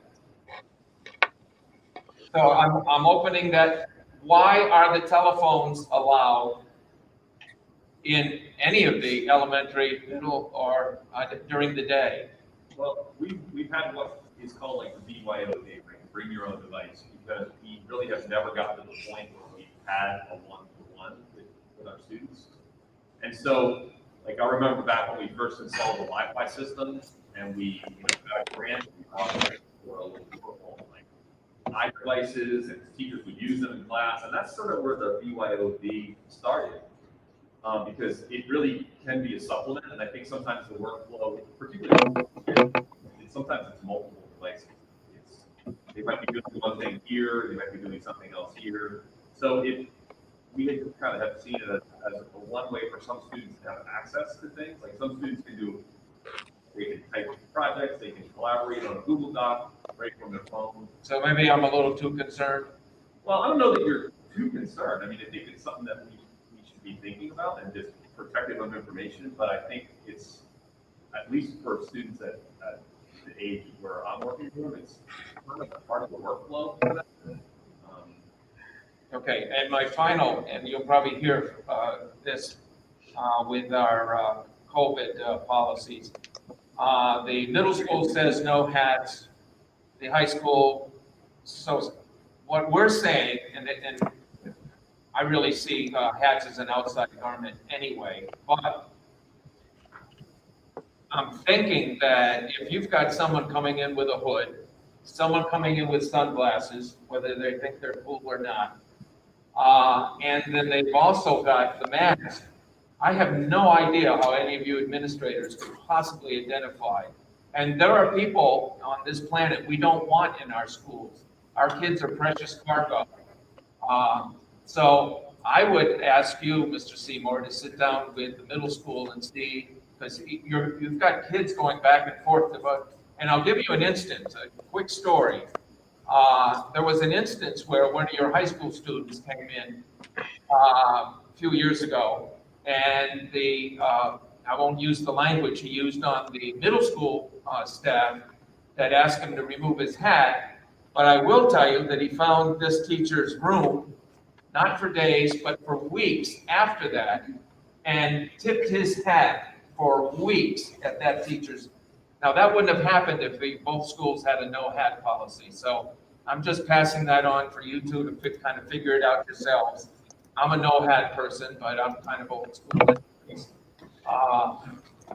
So I'll leave that with you. I've always been impressed with the middle school handbook. I like the page actually put in a section for balloons because of latex allergies. I thought that was a really super thing. And then my question about school council. Before the COVID and the virus and all of that, do you have a recording secretary that actually gives those notes after the meeting to the superintendent or to Brent? For a while, we were putting them up on the website. Okay, so they went on the website. Okay. You say for a while. Are we going to get back to that, or? Yeah, I think once we start having meetings again, we stop once. Okay. I've answered all my questions. Thank you. I will say, Mr. Hodges, one of the things I know is when you brought that up, we talked about that as a group, that it was important for the minutes because if someone wasn't able to be there, they could at least see the agenda and what was discussed. So Okay, thanks. appreciate that. Yeah. Marie. Sorry. So I'm the chairwoman of the policy subcommittee, and I think like a year ago, June, we went through the handbook, and then the policies were updated. So I kind of advised, well, we're currently working every other week, subcommittee for a good 2 to 3 hours, and we just pour over these policies. And so when I went through the handbook most recently, while I understand we're in focus this March, I was a little disheartened to see where I said we're working on JI, and those are significantly student, and one student conduct and everything to do with students, equal opportunity, harassment, and forensic issues, and then I is instruction and curriculum. I was a little disheartened to see that they hadn't been updated. I know that there's also a policy, I supposed to be members of the staff, so I would never reach out to you directly to say, but maybe with Dr. Bartolo himself in the future, if I forward him updated policies as we vote on them and approve them, he can send them along to you. Because one of the big things is after we meet, I will go home and I research all the math law and make sure that the references given are correct. We make sure that in the last year or two, we're very, I mean, some of these policies were written in 2009, 2011, and those were in the handbook. And there's language that's outdated. It's gender bias language, it's sexually discriminating language, and we want to bring links to update that. Policy is what the protocol in the handbook should be off of, not vice versa. Especially most recently we had Mr. Buck, along with Dr. Bartolome, Mr. Conley, who's our committee, a new digital policy. I didn't recognize some of the social media as the old ones. And especially we're doing our own learning and whatnot now, because it's imperative that the students and the parents and the community know exactly what our digital use policies are. For safety reasons, if nothing else. And I commend you all. It has been a rough 7 months, I can't even imagine. I commend the teachers by far. And I'm thankful for all of that, but I would like to see the school council just work on updating those policies because, like I said, the language is very important and the legal issue is very important. So, and if there's anything I can do on my end, if there's anything Mr. Hodges and Mr. Rule and Mr. Connell said on the subcommittee, again, I don't want to commit any ethics violations or anything, but I'm always happy to answer questions if there is any of them. Yeah, and Ms. Malani, I think one of the things that I know we talk about, we meet weekly, that these conversations is just possibly, especially because if I'm not, if Mr. Conway are not able to be there, but maybe we have like a standing time where during those meetings, either or some of us come and just talk about, hey, these are policies that were passed that you need to have, and then we'll make sure they get in there immediately, and also an opportunity to say, these are the ones that we're discussing. So, like, I know I brought them up to speed on some of the policies that we're going to be talking about tonight, and say, hey, we're going to move forward with this, so we might as well just keep prepared with what's going to happen. Go ahead, Mr. Sorry. Yeah, so thank you for all the time and energy that I was thinking as I was updating the handbook most recently is just looking at it. I mean, there's so much significant. I just kept saying to myself, some of this stuff comes and doesn't go in the handbook. And it would be a really actually great conversation, maybe maybe we come to some of the meetings and just say, should this policy just be a school district policy, or should this policy go in the handbook? And we could tease that out. And probably, half of what's on that long list actually goes in the student handbook, and then other things are just district policy that don't necessarily go in there. And myself and any of us would be happy to come to any of those meetings as well. So maybe at some point we would have that conversation. Consider yourself invited. Okay. Yeah. Great. That would be great, thank you. Yeah. I would agree, and after that, I do take your time and policies. A lot of them are very outdated, so thank you. That's a huge job, so I do thank you for that. And I'm wondering, like, the website is very well done, the way it's linked, and, we don't even print our handbooks anymore. They're all electronic, so having a link to the policies that maybe don't have to go in the handbook, so that you're not updating them, and we're not, not updating them in the handbook. So if there's a link, it's automatic, and when you update it, it's real time, so that any link goes right to the current policy. So electronic documents, it might make sense to link them all. And Mr. Seymour, could you put pages in your handbook, please? Yeah, so I know that I don't have At least by next year. Well, I'll tell you why I don't put the pages in the handbook. And I'm not saying no to you, Dick, but particularly when you're updating things, it just, okay. It's 70 pages right now, and it just gets to be really quick. So I understand that. So maybe what we'll do is once it's sort of official, right? The council will look at it again. You guys have blessed it. We'll go in and we'll put the page numbers in there. Okay. I just have found it to be incredibly tedious when you're updating it, then you have to print the whole thing back out. No, I can see that. So, but when you're going to look for things in there, I understand. It makes it so easy.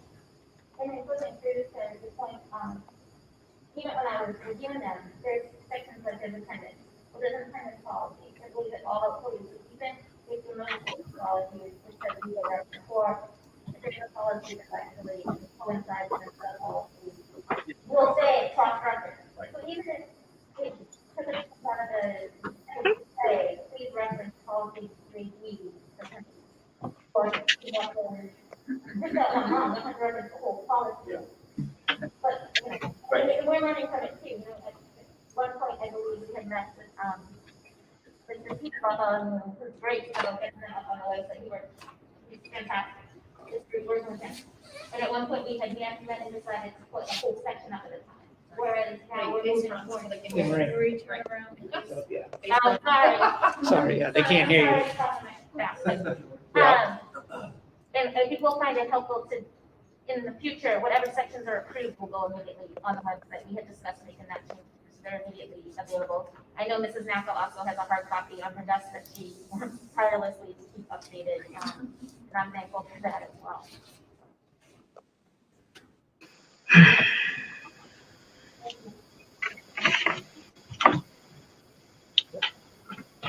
Okay, it was kind of hard to hear you guys, but sorry, we're sorry. That's all right. Wayne, did you have your hand up? No. Okay. So I want to thank the principals for being here, and we're going to go on to policies. Marie, we have a few policies to go through. The first one is policy MC, attendance. Can the principals leave? Yeah. Sorry, Ms. Pateri, do you want anything to say? I just wanted to say bye. Thank you so much for having me. And I just wanted to thank Mr. Buell for all of his time on the school committee. So have a great night, everyone. Thanks, Marie. Oh. So just real quick, I really wanted to thank Mr. Seymour, Mr. Conway, and Dr. Mulcahy, who probably guided us for making the SAT situation possible for anybody else who was involved. I have a child who's a senior in high school, and so people who aren't in this situation may not realize how challenging it has been for the students. They've been registered for the SAT March, June, July, August, just haven't canceled. And well, people living in this area may think that everybody has to cram to take the SATs. That is not true. Across the country, other students have been able to take the SATs. Kids in private schools have been able to take the SATs. So private students were really at a disadvantage for not being able to take the SATs. So I want to thank them for taking the time to make the SATs happen for Kentucky students. And I know that with everything you're going to have going on, it was probably a significant amount of time, probably made you have to work late a lot of days. So I just want to thank you for putting in the effort to get this exam to you forward. Really appreciate it. Yeah, I feel like you might be setting us up for failure though, only because, you know. She missed your news at the beginning. Yeah. So we did I talk. know, I heard that about that it might not happen. Well, but Mr. Seymour is working on plan D, E, and F right now. Yeah, but just the fact that I didn't attempt to make this happen, I realized that, you know, the closing, because, you know, April is red for 3 weeks, I understand it's going to happen, but I just really appreciate the effort to try to find some way to let these students take the exam. I'll tell you, we have 88 students who want to take the exam. You know, it was frustrating because I could see it, like, if we do it Monday, like, this is, like, we can do it, like, but the college board was just like, no, these are the test dates. So I thought that was kind of the end of the road, and then I kept hearing from people, so we went back and looked again. And really, what helped so much is they said that the makeup day was 27th. You could basically use like a regular test day. So I wasn't sure how many kids would want to do it. I kind of had in my head around 100, and I'm like, if we can split it into these two groups, then I can use a little bit of space. Probably going to use maybe like a high school library, but that's not enough in space. So anyway, we're piecing it together and just hoping that the Northern Essex space will still be available. Yeah, Mr. Seymour, I think one of the pieces, I'm so sorry I didn't mention this, but we traditionally, many of us would think that we would just take the SAT on a Saturday morning. But if we offered a Saturday or Sunday morning, that'd be wide open to anybody. And it would be 88 students who might want to take it right now. You might only be able to get 20 or 25 because other people who are on backlist would get flooded in there. So by doing it during the school day, we were able to restrict it just to Pawtucket students. Dr. B, I think one of the summer administrations, I think the June administration, that we did cancel. Yes. And we canceled it well ahead of time, but they didn't ever post it as canceled. There were 300 students signed up to take the test. I think 20 of them were Kentucky. Yeah. It's just that become an issue where you put it out there and like they just flood into the test. They sign up and you're like, there's only a small piece that are actually our students. You want to serve the students, first of all, you know, and then in these times you also don't want to have kids dropping either state, who knows where. Coming to the state. So anyway, I hope in the end it works. Principals, thank you very much. We appreciate it. Thank you. Wait, Lisa had a question about handbooks. Hold on. Or at least had a question. Sorry, Lisa, you weren't on my screen at the time. I didn't see you. And you're on mute. We can't hear you. Hear you. Can you hear me now? Yes. Can hear you now. Okay. It was an F4 button. Okay. I just wanted to commend the principals for aligning the handbooks better than they have been in the past. Because I know when I had reviewed them a few years ago, they just didn't really align very well. And with the COVID, you know, we have all the new policies, the M policies coming out. I just want to be assured that, you know, everybody is well aware of the new policies from the, you know, the principals, vice principals, you know, staff, right down to, you know, parents and students. So I'm not really sure, you know, how you people all go about doing it. But, you know, there's a lot of new policies coming out that need to be adhered to. So I would just appreciate, you know, knowing that they're going to be implemented. Sure. Communicated out. Yeah, I know some of those I know NAFA has sent out because I know I had a parent sent one back to me with the mask policy, so I had access to the policy, copied it, and was able to send it. And I think there are other ones that they go over with their student body, particularly some of the ones I think we might be discussing. Are we discussing some of them tonight? Yeah. Some of us were discussing tonight that I've given them a heads up that this is coming, so, because they're going to impact potential how students come into school or how they're walking around campus. So anything that might impact students, I know they make an effort to try to make sure they're aware. So I'd like to move MC attendance. Oh, we're finishing up handbooks. Sorry. Yeah, we jumped the gun on the policy. Sorry, Dave. We went back to handbook, sorry. Had her hand up and didn't get called. Yeah, we missed Lisa with I had already crossed. It's fine, move it along. Madam Chair. All right, so now on to policies.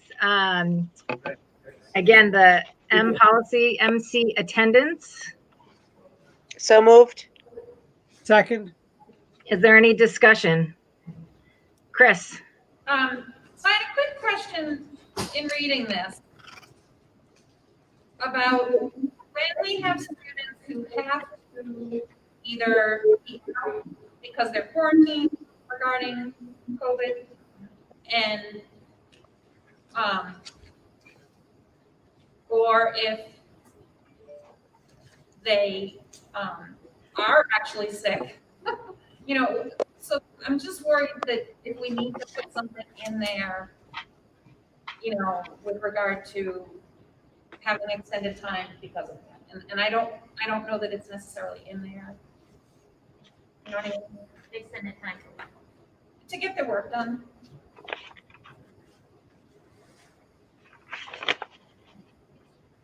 Within the makeup work, maybe?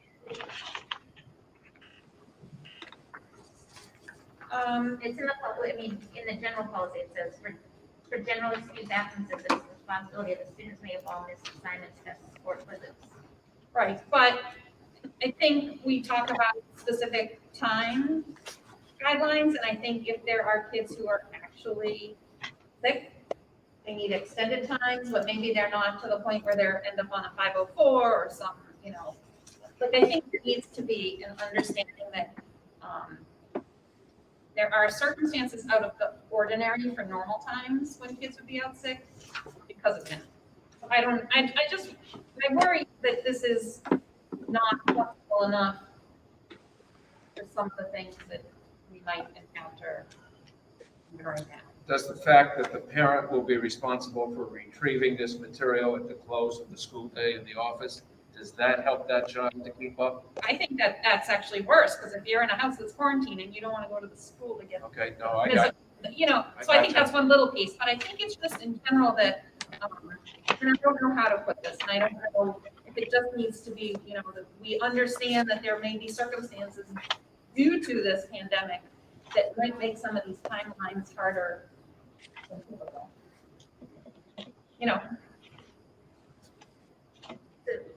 It says like if a student is absent for 2 days, the student will have 2 days to make up the difference for just the general policy, not. Right, but if someone's quarantining for 2 weeks, Yeah.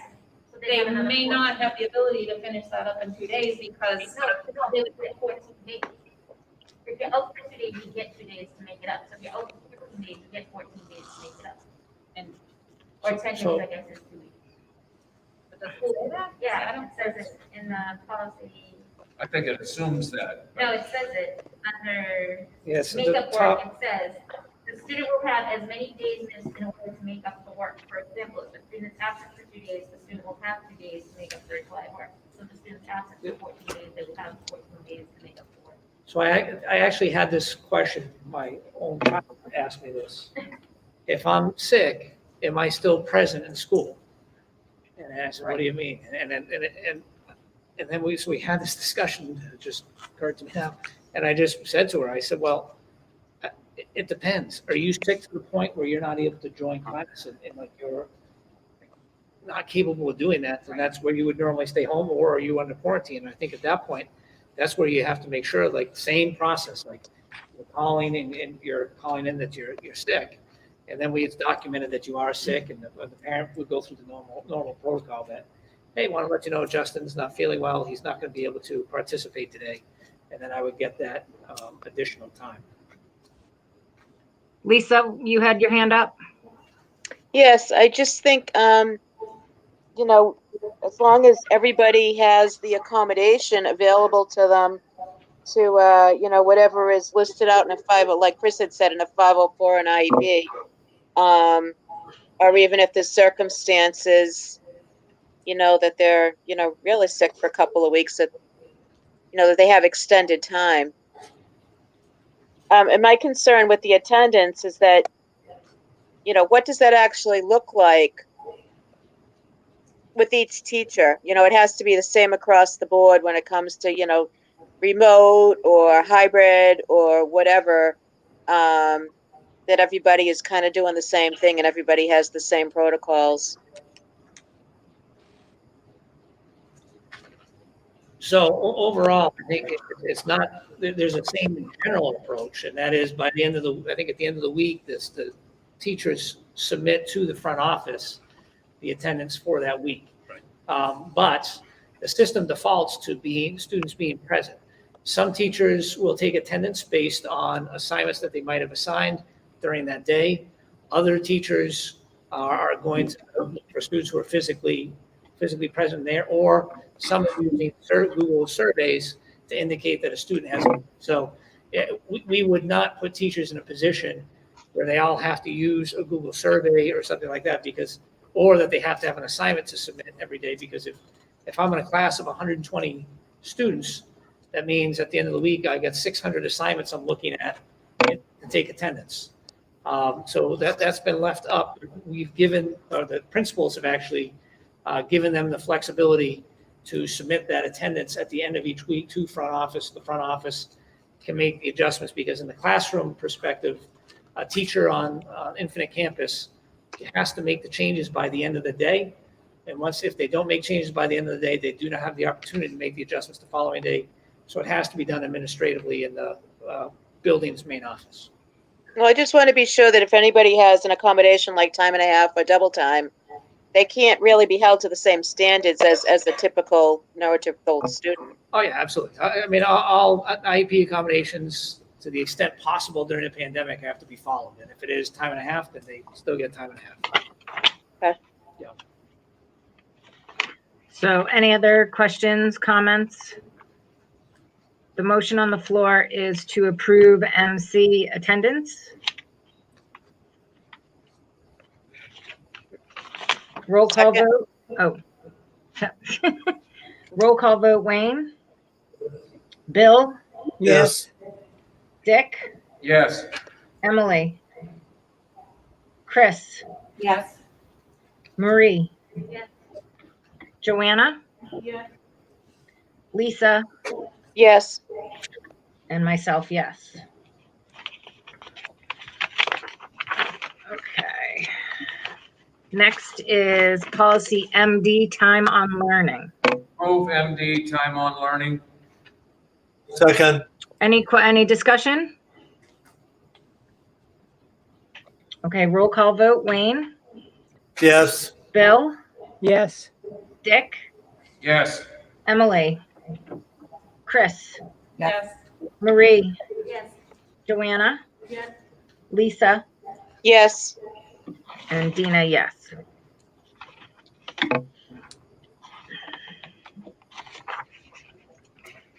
Then we have policy ME, local graduation requirements. Move ME, local graduation requirements. Second. Is there any discussion? Madam Chair, I'll just make quickly, I actually had a student reached out to Mr. Seymour and myself, because this came up, high school students required to have so many hours of community service, and the student was struggling because during times of COVID, especially if they are quarantining or if they're remote because they might be have medical fragility of some type, that we not be held. And I assured that student, because we knew this was in place, right? So I assured the student that Mr. Seymour would be looking into this as one of the many things that we're going to have to alter. But I do appreciate the subcommittee putting this together, because this is, I think, a very important one for the school district. Okay, Chris? So doesn't necessarily have to do with the policy, but it kind of does. I'm really hoping that we as a district look at some of our requirements at the high school for graduation. One of the requirements is electronic knowledge and how to do this. I really hope we get rid of that because I think everybody at this point in time has that ability and that, so I hope that we look at this as an opportunity to kind of look at some of those requirements. And, community service, I completely understand the reason we do that. And I think some students excel at it.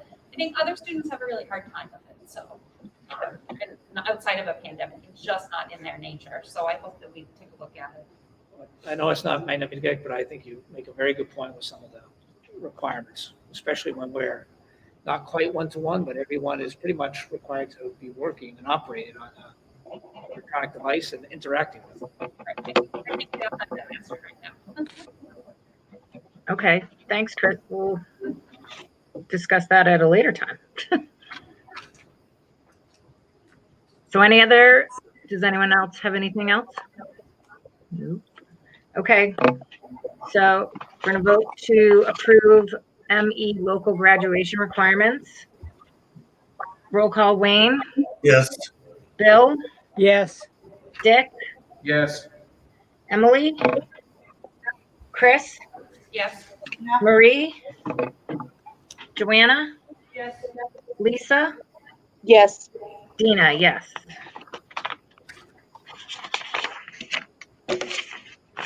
Next up is policy MF, discipline and suspension / expulsion. Move MF, discipline and suspension / expulsion. Second. Is there any discussion? Okay, roll call vote.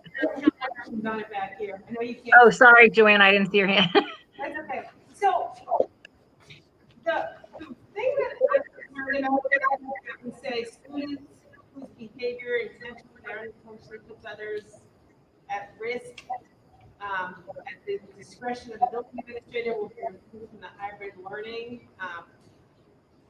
I just feel like, this is just a kind of a comment, maybe a question. I feel like that's going to be a really, really difficult thing to define. Like, when does somebody push it just over the edge to where their behavior warrants suspension / expulsion?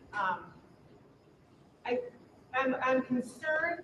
I think that our administrators could be put in a really tight spot where they say this is enough of a bad behavior that you should be expelled, but this other person who other people may feel did something just as bad, maybe they didn't get expelled. And so I think I'm just a little concerned with the vagueness of this policy. So I think looking for input from maybe Mr. Conway or Dr. Bartholomew, Sure. if you feel like this policy is sufficient, or if you would like something more set in stone, which I think that's a really actually hard thing to do. I'm just really worried that this policy kind of sets the administrators up for failure.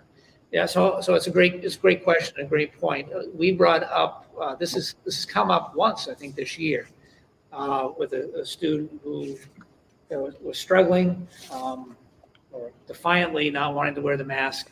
So per DESI's guidance and just what we would do anyway, the school administration had called the parent, sat down, had the conversation, and that conversation go one of two ways. One, it can be, well, my child's not going to wear a mask no matter what. So we say, okay, well, we have a policy, so your only other option is to go and go to remote. Or the other option is to say, yeah, okay, we're going to work on that some more. And as long as the people are willing to work, when the children are willing to work, I think the building administration has been very, very supportive. We absolutely have other instances, as in the M policy, that provides for these medical situations where we've had to provide other alternative PPE for students who just can't wear masks at all. So they have other PPE that protects other students that might be in that space. But in this instance, I think you're right. I think it'd be really challenging to define specifics out on this. I think there is quite a bit of discretion. To this point, anytime this has come up, they've let Mr. Conway, I know they've let me know, I'm assuming they would have let Mr. Conway know as well about situations that have arisen. And it's just, it's so few and far between. But ultimately, because we have that remote option, kind of takes it out of. These are things we actually gave teachers some FAQ and examples of early on. Give them examples of what is an actual behavioral problem versus what is a child struggling with some anxiety that might need support, not necessarily discipline. They may still need to be removed for the safety of all, but not necessarily discipline. So, and I think that we provided some pretty clear examples to the teachers for that, so they understood. And that goes in line with everything we've been training them on for the last several years about inclusive practices and how to deal with the classroom and the variances of the kids that you have in front of you. So I hear you on it. It makes a lot of sense to be concerned about it. I actually would be more concerned about a more stringent policy. I think this allows everyone to understand that we can do this if we need to, but we'll apply the reasonableness to it. Chris? And to continue kind of that on, reading it, it says, at the discretion of building administrator. I'm wondering whether that's high enough up and whether it needs to have with consultation with the superintendent. Or so in that case, there would be decisions being made from a central location that we could make sure they're the same being made across the district. So if you have, one kid in one town taking off their mask and being silly, he gets kicked out to virtual. But then in Bagnell, well, it's just his personality. But I just think maybe that takes some of the ambiguity away, that there's a check and balance. I don't know. I think we have to be a little careful. In particular, that anyone involved in those decisions are part of the child's team or part of it. So if a child's struggling with this, there's likely more than one individual, one adult who necessarily works with them. And if that's the case, that team needs to be part of that discussion as well. And we're not members of those teams, so that can be problematic. So when we do problems of practice at our admin meetings, they'll bring up a scenario to me. Oh, this is easy. This is what you do. And I'll have 4 of them like, yeah, that makes sense. And one of them going, you have no idea what I'm doing right now. But I think it does make it challenging if they're required by policy to submit to me when they suspend someone. The newness of this policy or this practice of having to wear masks, that's they've checked in. I think it's just been the one time is the only one I can think of where there's been an instance. I don't know that I would want to be checking the discipline on any of these, because especially since the parent would have the opportunity to potentially appeal a suspension or certainly an expulsion. And I would be the appellant.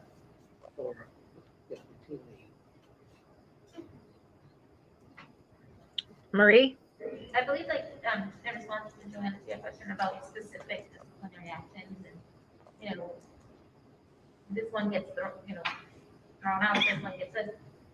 That's why we referenced a lot of the policies so they can refer to the mask policy, what is the protocol and what's expected and what happens if they don't, or behavior on school buses and the anti-bullying policy.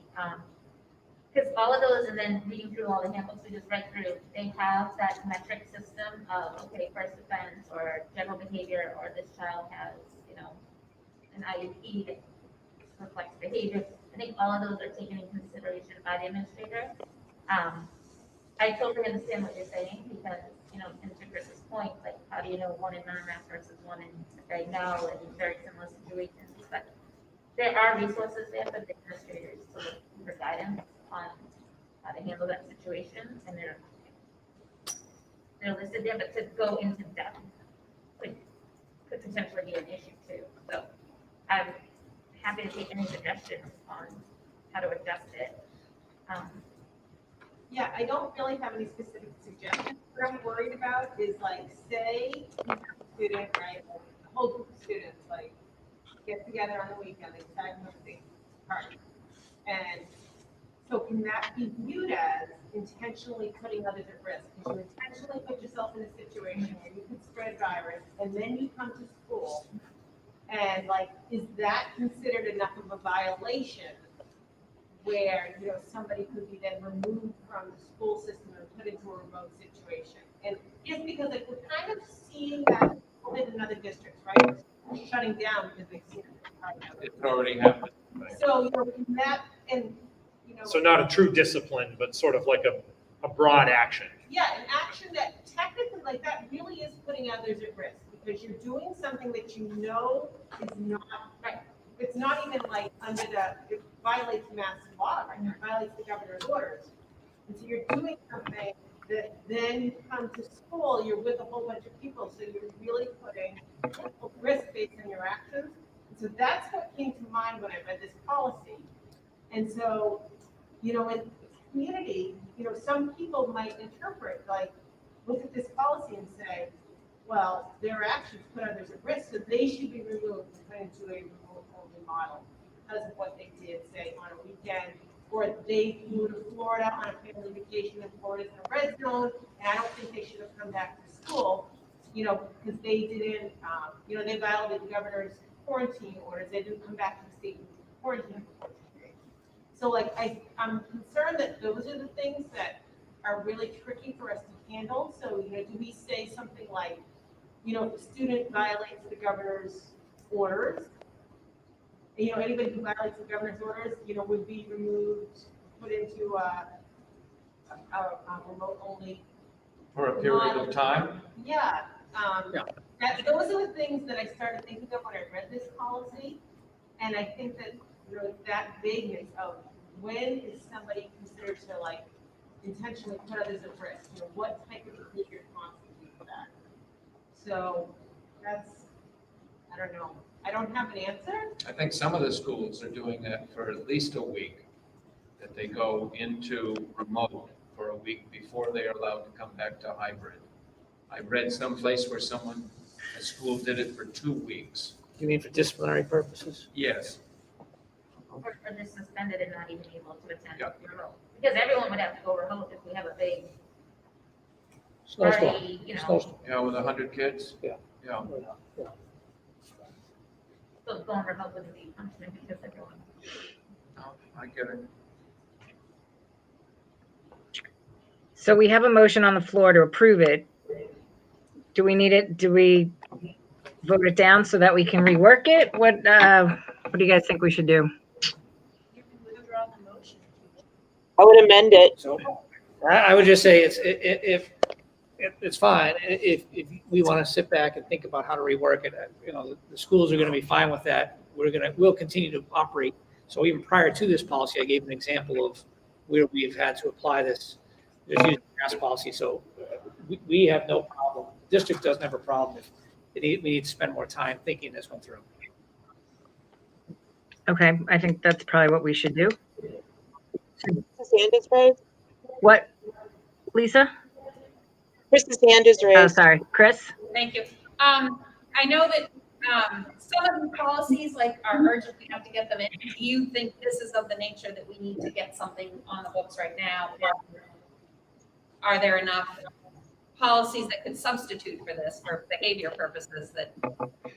It sounds like we're already operating like this. It sounds like they've already had to address it. So. I think we'd be okay. Okay, Bill, you had something? Well, the only thought is maybe just to approve the policy as written, subject to revisions that will be presented at the next meeting. You're saying subject to revision. I know, or just table it. Marie, do you think we could get away with that? Yeah, I mean, we can table the motion and come back with it in 2 weeks. Yeah, we Rework with the suggestions that have been made. This will just be first reading. Okay, why don't we table the motion just because there's many different opinions here.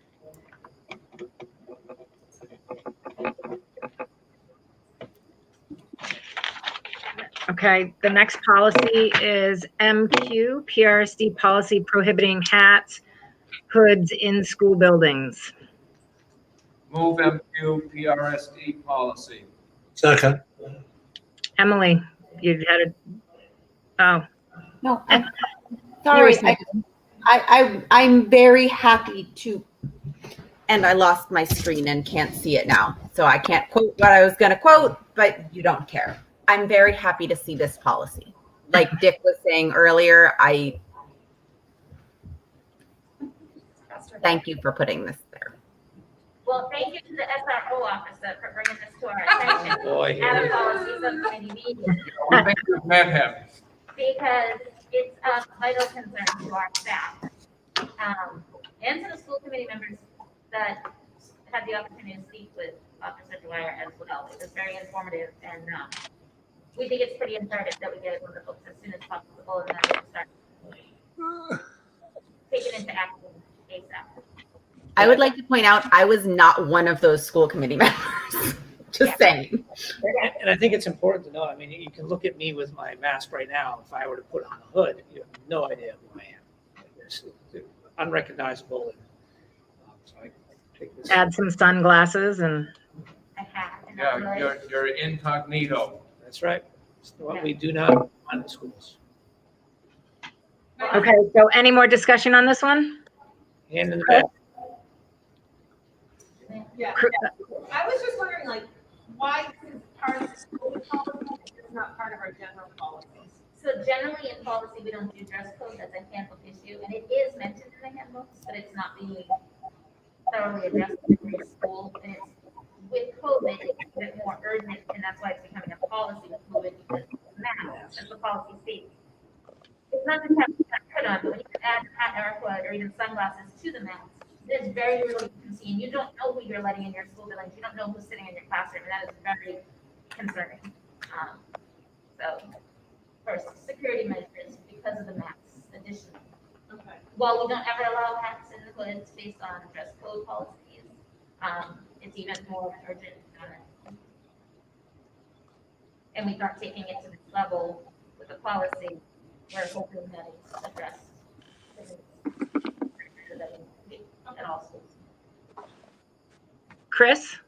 I actually have a minor grammar issue. The very first sentence is very long and I think can be broken into two sentences.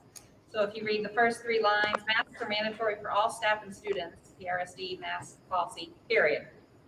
Start the next sentence. In order to provide a safe and secure environment, it is intended that all students. I think those can be two sentences. But otherwise, I found it. But I think if you do that, that's it. And actually, a chunk of that language, in order to provide, that's a sentence that came from one of our handbooks that we thought was very well done. Yep. But I think just splitting it into two sentences makes more sense grammatically and doesn't lose the impact.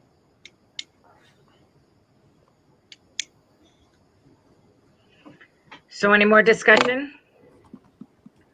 So are we to move MQ PRSD policy with the grammatical changes amended? So moved. Okay. Any more discussion? Nope. Oh, Wayne. I was just wondering what Dick thought of it being a former English teacher, that it was a run-on sentence and it necessarily needed to be broken up. I'd like to hear from an English teacher. I can't believe I missed it. So I taught English way back when. So you're good with the change, Dick? I am. Okay. Are you okay with that, Wayne? Sure. All right. So roll call vote. Wayne? Yes. Bill? Yes. Dick? Yes. Emily? Chris? Yes. Marie? Yes. Joanna? Yes. Lisa? Yes. Dina? Yes. Okay, two more items on the agenda. We have superintendent goals. Dr. B? Sure. Thank you, Madam Chair. I have in my contract, it's section 14 of my contract, it says after the school committee submits its goals prior to the start of the school year, the superintendent will present his goals no later than October 15th. So I am here. I shared them all with you, and for the sake of the video and the public, I just, you all have, school committee members, you all have the ability to go in here and make edits or comments. In doing this, what we did is we sat down and just kind of looking to see what I would be looking for, and what would the school committee have for goals. So for the goals, I connected these to the strategic plan and what we really have. So goal number one is, again, this is the last year of the new superintendent induction program. So again, to continue to develop skills and strategy development, data analysis, and instructional leadership by completing the third and final year of the NSIP. Additionally, utilize these opportunities, which this has been a big part so far, as you can imagine, even starting in March, but particularly this year, to learn and understand the challenges facing other districts and how that knowledge can be used to help navigate our district and our personnel through these stressful times. These meetings that used to be once a month for a full day, and we've broken them up into 2 or 3 a month for a couple hours each time, where we're able to learn from other school districts what it is, and they try to do them somewhat regionally, what it is that's going on, the pros and cons of the models, the applications they've tried to implement. It's just been incredibly, it's been a great experience. In addition to just getting to know that information, you're making connections to people you can pick up the phone and call. So again, you'll see in here the key actions to benchmark for goal number 2. I know this seems relatively obvious. District improvement goal here is communication throughout COVID. And we know that change is occurring quickly in public education due to COVID-19. I'll work closely with building administrators to ensure that our communication between school, home, school employees, and school community is done effectively and efficiently with tools to which all have access. And that goes to 1.1 and 1.3. I'll point out, we did have a speaker earlier today who mentioned this, that they're receiving communication in so many different ways, but not always consistently in one. That's exactly what this goal is trying to address. Like, we've just started, what are the tools that we can all agree that we use? SMORE, I'll just put that as an example. All the schools right now use SMORE except for one. That one principal, however, is being somewhat kind of brought along that SMORE is a very useful tool because you can go through, you can make it not just look nice, but informative. You can keep some of the same information up there. I know with Chris starting the Facebook, I've encouraged them, if there's anything that's going on in their that they'd want to have notes, or just reach out. And if Chris feels like it's appropriate, they can put that on Facebook. But it's just, we know that there's been a mix and not a consistent level of the excellent communication that I would want to have coming out. So that's a focus point that we've, at all of our meetings so far this year, you can see we're identifying the tools, but then you also, it's not just the school administrators, it's the staff that work with them as well, because not always the administrators put these together. So we just need to make sure first we're identifying those tools and then helping the people who might be using them understand how they can be used. I think Mr. Seymour was the other day that he used StreamYard because the logo was up there to send out a video that went along with his letter, which I thought was very impressive to see out of the high school. Can I? Sure. So I think even with this goal 2, communication, I think looking at it at the district office level, looking at it at the elementary level, not elementary, the administrative level, I think we also have to, and it's not something somebody mentioned in public comment, but I think it's important. I think our students are also getting it from many different locations. I know my daughters, some people have to go through Google Classroom, but then some people it's on Infinite Campus and somebody's, so I think even adding that next level to make sure that the interaction between teachers and students is also similar and streamlined and all that. I honestly think this would be easier, or will be easier, but I can't rely on it when Infinite Campus, their mechanism of delivering it directly to the inbox, is done in a way where it's user friendly for the teacher and the administrators to interface with it. But yeah, I agree, because students can get all that, they see all that in their inbox as well. It's just from a user standpoint, you're not able to do a lot of things that you should be able to do. And I know they've got complaints from us several times. But yeah, I agree. It'd be nice to have a consistent spot for, if you have a child, that this is the place you go, you click on this and you can see all the information. The goal that's connected to that, and this might seem, why is he only talking about the PAT? And there's a reason for it, because they're the group most impacted by what's called change of working conditions. So collaboration with the Pawtucket Association of Teachers during COVID. We've seen, if you've been in negotiations or even since we've had started meetings in the summer coming through, just the level of conversations, the meetings that we have trying to get through what this year was going to look like in order to come to agreement. So as we proceed through these uncertain times, we'll work closely with the Pawtucket Association of Teachers leadership to collaboratively develop solutions to problems that arise, which may go beyond legal managerial rights.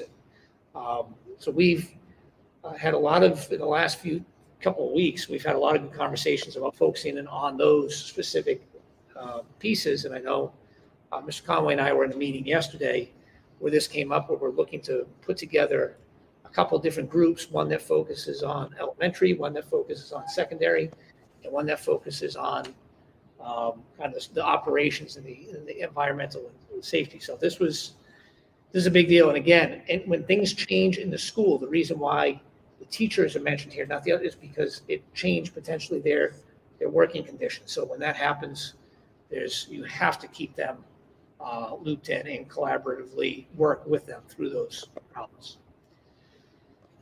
This is the big one, right? This is one that we started working on in the summer when the teachers came. We had to select the models we were going to use, but how do we do better than what had happened in the spring? And I'll say for the spring, everyone was in the same boat. So we had all teachers were at home, all children were at home. So that was the method. We just couldn't corral the children. We didn't know where they all were. We weren't giving grades. Now we don't have all people at home. Not all people are in one place. We have some that are in the school buildings. We have some that are at their homes. We have some students who are in the school buildings. We have some students who are at home. Some students are home with in a hybrid. Some students are home. So there's a whole bunch of different models. So the online learning plan, because of COVID-19, it necessitates that we'll begin the year in a hybrid format, which means that most students will spend 3 to 5 days learning remotely. As such, PRSD will develop a plan so that the DESE requirements of developing a remote curriculum aligned with state standards, delivering that curriculum remotely, taking attendance, evaluating students, and providing report card grades will take place. And that fits in with, it's in there twice, I'm sorry. Marie, I see you in there. You haven't corrected this yet? I got it. I know there's another goal there. It's 2-3. I think it's maybe 2-1. But that's obviously really important, and we know when you go through the key actions in the benchmarks, we know we want to see those report cards coming out, and I don't want people to think that it's going to be as in depth, or a teacher's going to be able to talk about. It's great. Justin's been just over the last few weeks. He's really grown and blossomed into a wonderful reader. We would love for that. If that kind of insight can take place and assessment can take place, I think that's great. But I think and I hope everyone is understanding, the teachers are working extremely hard. They're working to figure this out. It's not going to be simple for them to go ahead and give that kind of feedback. But, it's something that we're going to continuously work on. And again, I know Mr. Conway was able to get some professional development at the end of September because we saw some difficulty in one of the, it was this. Seesaw, right? And Seesaw, like teachers had that time, those 10 days or 11 days before school started. But once they had used that technology and with students, they needed more support. So again, it's providing an opportunity for those teachers to have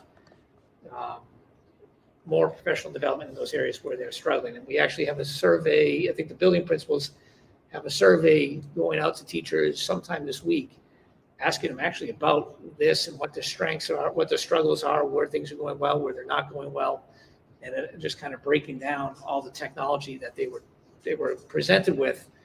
They don't use it all because they don't have to. It might not be appropriate, but so those are the goals for this year. And I will be apologetic in the sense that these are not the goals that would normally be targeting in a normal year. But it's just given where we are, these are the goals that seem to be the most appropriate.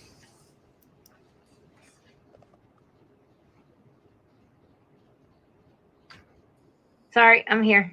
Does anyone have any questions for Justin, comments? Justin, as I said earlier, I think you're doing a heck of a job, as well as Mr. Conway and central office staff. And I think in a generation, superintendents have not seen what you and Brent are seeing. So my congratulations up to this point. Bill, I appreciate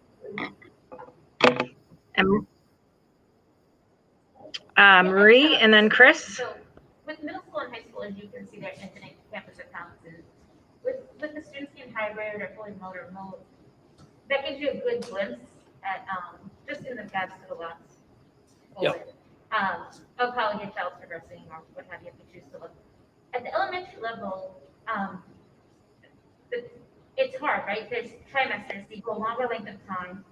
We're not, most of it's remote, like online. So we're not seeing papers coming home corrected. We're not seeing, so short of the dinner time conversations, what would you advise parents to do? I mean, I don't want to inundate teachers with emails by any means. They've got enough going on and crazy as it is. So what would you recommend if you were wondering, like, okay, what's my student doing? And their answer at dinner is, we did science today.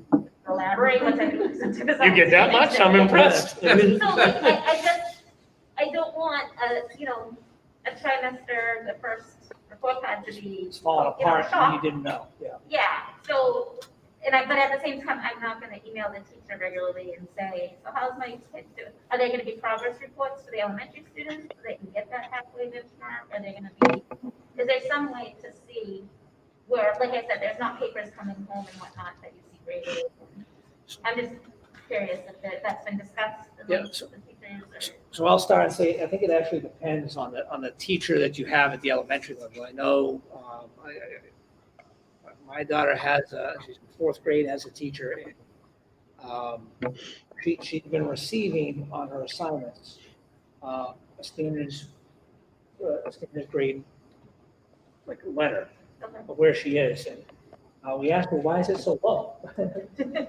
A parent, remember, why is it so low? Oh, no. We were told that that's where people are going to start off because you can't be to this point yet. So she's, I know in that class they have, I know in other classes that they're trying to work that out. And for the principals, the focus point has been trying to make sure the curriculum is there. And we discussed this with the union leadership as well, that the curriculum is going to be the focal point of what we're trying to do. So I think if there's questions about what is going on, and I know, I don't think parents should feel that they're being intrusive. I think sending a periodic message and saying, hey, it's been a couple of weeks, I'm not quite sure where Justin is. Can you give me a little bit of feedback so I can work with them if he needs anything? I think that's completely appropriate. And it is. I mean, as a parent, you have to look in new places to find out how your kid's doing. You're not used to it.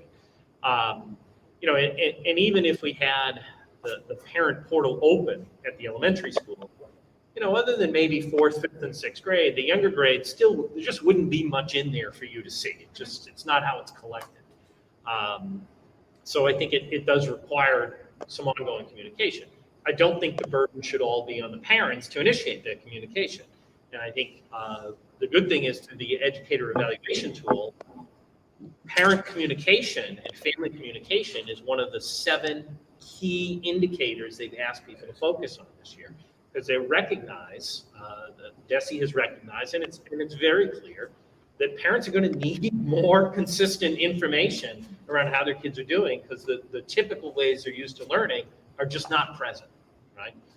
So that's a key part of the educator evaluation rubric. It's going to be part of all the conversations that go on between the teachers and their evaluators. How are you going to be communicating with parents? How are you going to do it? Providing them with some prompts and some possibilities that are in the examples, even in what DESE provided. So some good tools around that, even if it's, we're going to be doing remote parent-teacher conferences, those types of things will come up as well. And I think even for the teachers, how they're assessing kids is all of a sudden a little different this year anyways, too. So there's a lot of changes for folks. And, you know, and I think our focus is more on where are the kids at, how are they doing, are they engaged, and making sure that everyone's ready to learn. And, you know, we might not get into how exactly they're doing with the content as quickly as we may normally in the regular school.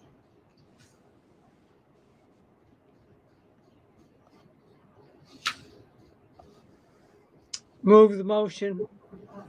There's no. Okay. This is Sorry, just question. discussion. Is that Chris? So one of the things that we have not been good at in the past as a school committee is getting the superintendent evaluation kind of rolling along and following with the timeline that we should. We're typically in the spring like, oh, we got to pull it together. We're actually supposed to, when the goals are presented to us, start looking at the different rubrics and decide which pieces of the rubrics for the standards that the state says align with his goals for this year. So I would like to say that I think we need to have our evaluation committee kind of start working and meeting and lining these two things up so that we're not, you know, at the very end trying to scramble to make it work. I think that'd be great for me as well. Hmm? That'd be very helpful for me. Yeah. Yep, Chris, I agree. We definitely need to get on that. So we will. Lisa? You're on mute. I just want to go back to the video from last Friday and just be very brief about it. That, you know, it kind of left parents hanging. So that I just want to be sure there's some sort of timeline that can be put into place in regards to, you know, the Florida model and the remote model and whatever it is, you know, you people are thinking or whatever. So, you know. Yeah, I think so. I would just say, I know that's not part of the goals necessarily, but it could be in communication. I think in the video what I said, so that we're going to be looking at that over the next couple of weeks, because we need to first get a survey to find out where things are. And then after we get that survey data, then we need to figure out how is this going to work with the personnel we can possibly bring together. I'll be 100% honest. There are expectations out there that are just flat out not realistic. It's not realistic to think that a teacher is going to be able to sit with a student for an hour and a half every single day, because that teacher has 20 to 40 other students they're working with, and they're not all. And I think this is one of the pieces that people I don't think truly understand, that in the remote model of the Pawtucket one, teachers aren't doing a single grade level. They're doing multiple grade levels, and they're doing multiple grade levels. So if I'm a middle school teacher and I'm working with, you know, if I've got 17 kids that are assigned to me, well, those 17 kids each have 7 courses. And so 17 times 7, you come out with, you get 119 different combination possibilities. And there's no way that teacher has that expertise. So that teacher is not only trying to get you the information, they have to connect with all of the 17 teachers that they're working with. And to do that, that's a massive task. So again, the intent of the remote, when we were in hybrid, the remote was for those teachers who are working with the parents to we're working with the students to just check in with them, make sure they understood what was going on. We definitely made that more robust by saying, hey, we're gonna attempt to do this. We're going to attempt to help them spend more time together, so we have more face-to-face time each day. But that is, when you really look down at the time that teachers are spending and how little time some students are getting. Some students are getting more than others. And that's where we have to sit down and look, how can we use our personnel in the best way possible to get the students the best education possible, given where we are now. And I think so in terms of a timetable, you know, I don't know what's going to happen with the virus. I think over the next 2 weeks, this week, A survey will go out at some point this week. I know Mr. Conway has, might be even tomorrow that's going out. We'll get that feedback, but we don't, I didn't make a commitment on one direction or the other because we don't know. And it would be something that we'd like to discuss here at a school committee meeting. The purpose of bringing it up on Friday was transparent. I think it's worth mentioning again for those parents who feel like Florida Virtual is working brilliantly for us. We don't need minimal support at best. Then just keep on doing Florida Virtual if that's working for you. We have a lot of other students who may not be having an experience, and I know we have a lot of staff, and they are not complaining because it's work. They are complaining because the work is excessive. And we need to make sure for them to be at their top performance, that they're not being put in that position. I think that answered your question. I hope it did. It did. I appreciate it. I just, it's like, there's no easy answers. No, and let's be honest. Some of us, we hop on social media, we see it, and people are furious. People are furious that we're not in school 5 days a week. People are furious that we're in school at all.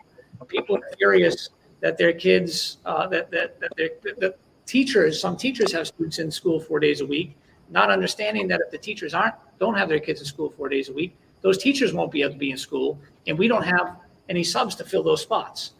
So people, I think now, once the newness of going back to school is worn off, I think they've gotten more and more frustrated because we've not been able to go back to a year ago today.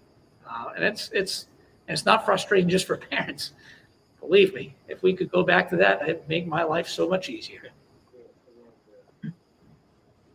Thank you. Sure. Thanks, Justin. Does anyone else have any more questions on goals? Superintendent goals, that is. Okay, we have come to our last item on the agenda, the GI group insurance renewal. Very exciting. Greg. So I'll do a little introduction for Greg if we want. So part of the agreement that we had in the contract was that we would stay with the GIC, which is our health insurance provider. It's not individual. It's all of these groups come together, and by all groups coming together, you're able to keep costs down. And what we agreed upon was we would stay with DIC instead of having to go through these every single year debates, unless we both mutually found that there was a benefit to going outside GIC. So, Mr. LeBrecq, if you want to take over from here, that'd be great. Yeah, absolutely. As the superintendent just alluded to, you actually already approved this when you approved the PAT contract extension. The language is in there. What we do need, though, is because the GIC sometimes will ask for a clarifying vote. I don't want to hand them a PAT contract to cover it. Is a vote of the school committee to approve the public employee agreement, keeping us at the GIC until June 30th, 2023. Move what Greg just said. Second. Is there any discussion? So the motion is to approve the public employee agreement that states that the GIC group will be renewed until June 30th, 2023. Is that what you said, or 2022? 23. Okay. Any discussion? Roll call vote. Wayne. Lisa. Yes. Yes. Bill. Yes. Emily. Yes. Dick. Yes. Chris. Yes. Joanna. Yes. Marie. Yes. And Dina, yes. So that is approved. Adjournment. Second. Roll call vote. Wayne. I'd like to say something first before I vote. I want to publicly and personally thank Mr. Buell for his 30-plus years of his service to the Pawtucket community. The number of committees he served on voluntarily, he's done an exemplary job, as well as what he did for Pawtucket in the classroom. So, Bill, I want to tell you You will be missed, and we thank you, and it's going to be very hard to replace you. Amen. And yes, so did Jerry. Can I add something? When my kids were little, we started the school district. We started out with Claire. And now my kids are gone and we have Bill. And I'm happy that we had both ends of the power couple. So I thank Bill very much for his services.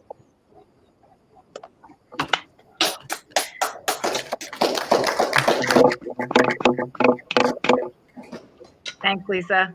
I don't know why we're clapping. He's I going know. to be here on the 20th. He's going to be here. And Yeah, we've got another meeting. he committed to the first week in November as well. So We'll do it again. yeah, we will. Okay. Well deserved. All right, so Wayne's yes, Lisa yes, Bill, Yes. Emily, Yes. Dick, Yeah. Chris, Yes. Joanna, Yes. Marie, Yeah. Dina, yes. Thanks, everyone. Have a good night. Thank you, Bill. Thank you very much. Thank you. Good luck. Appreciate it.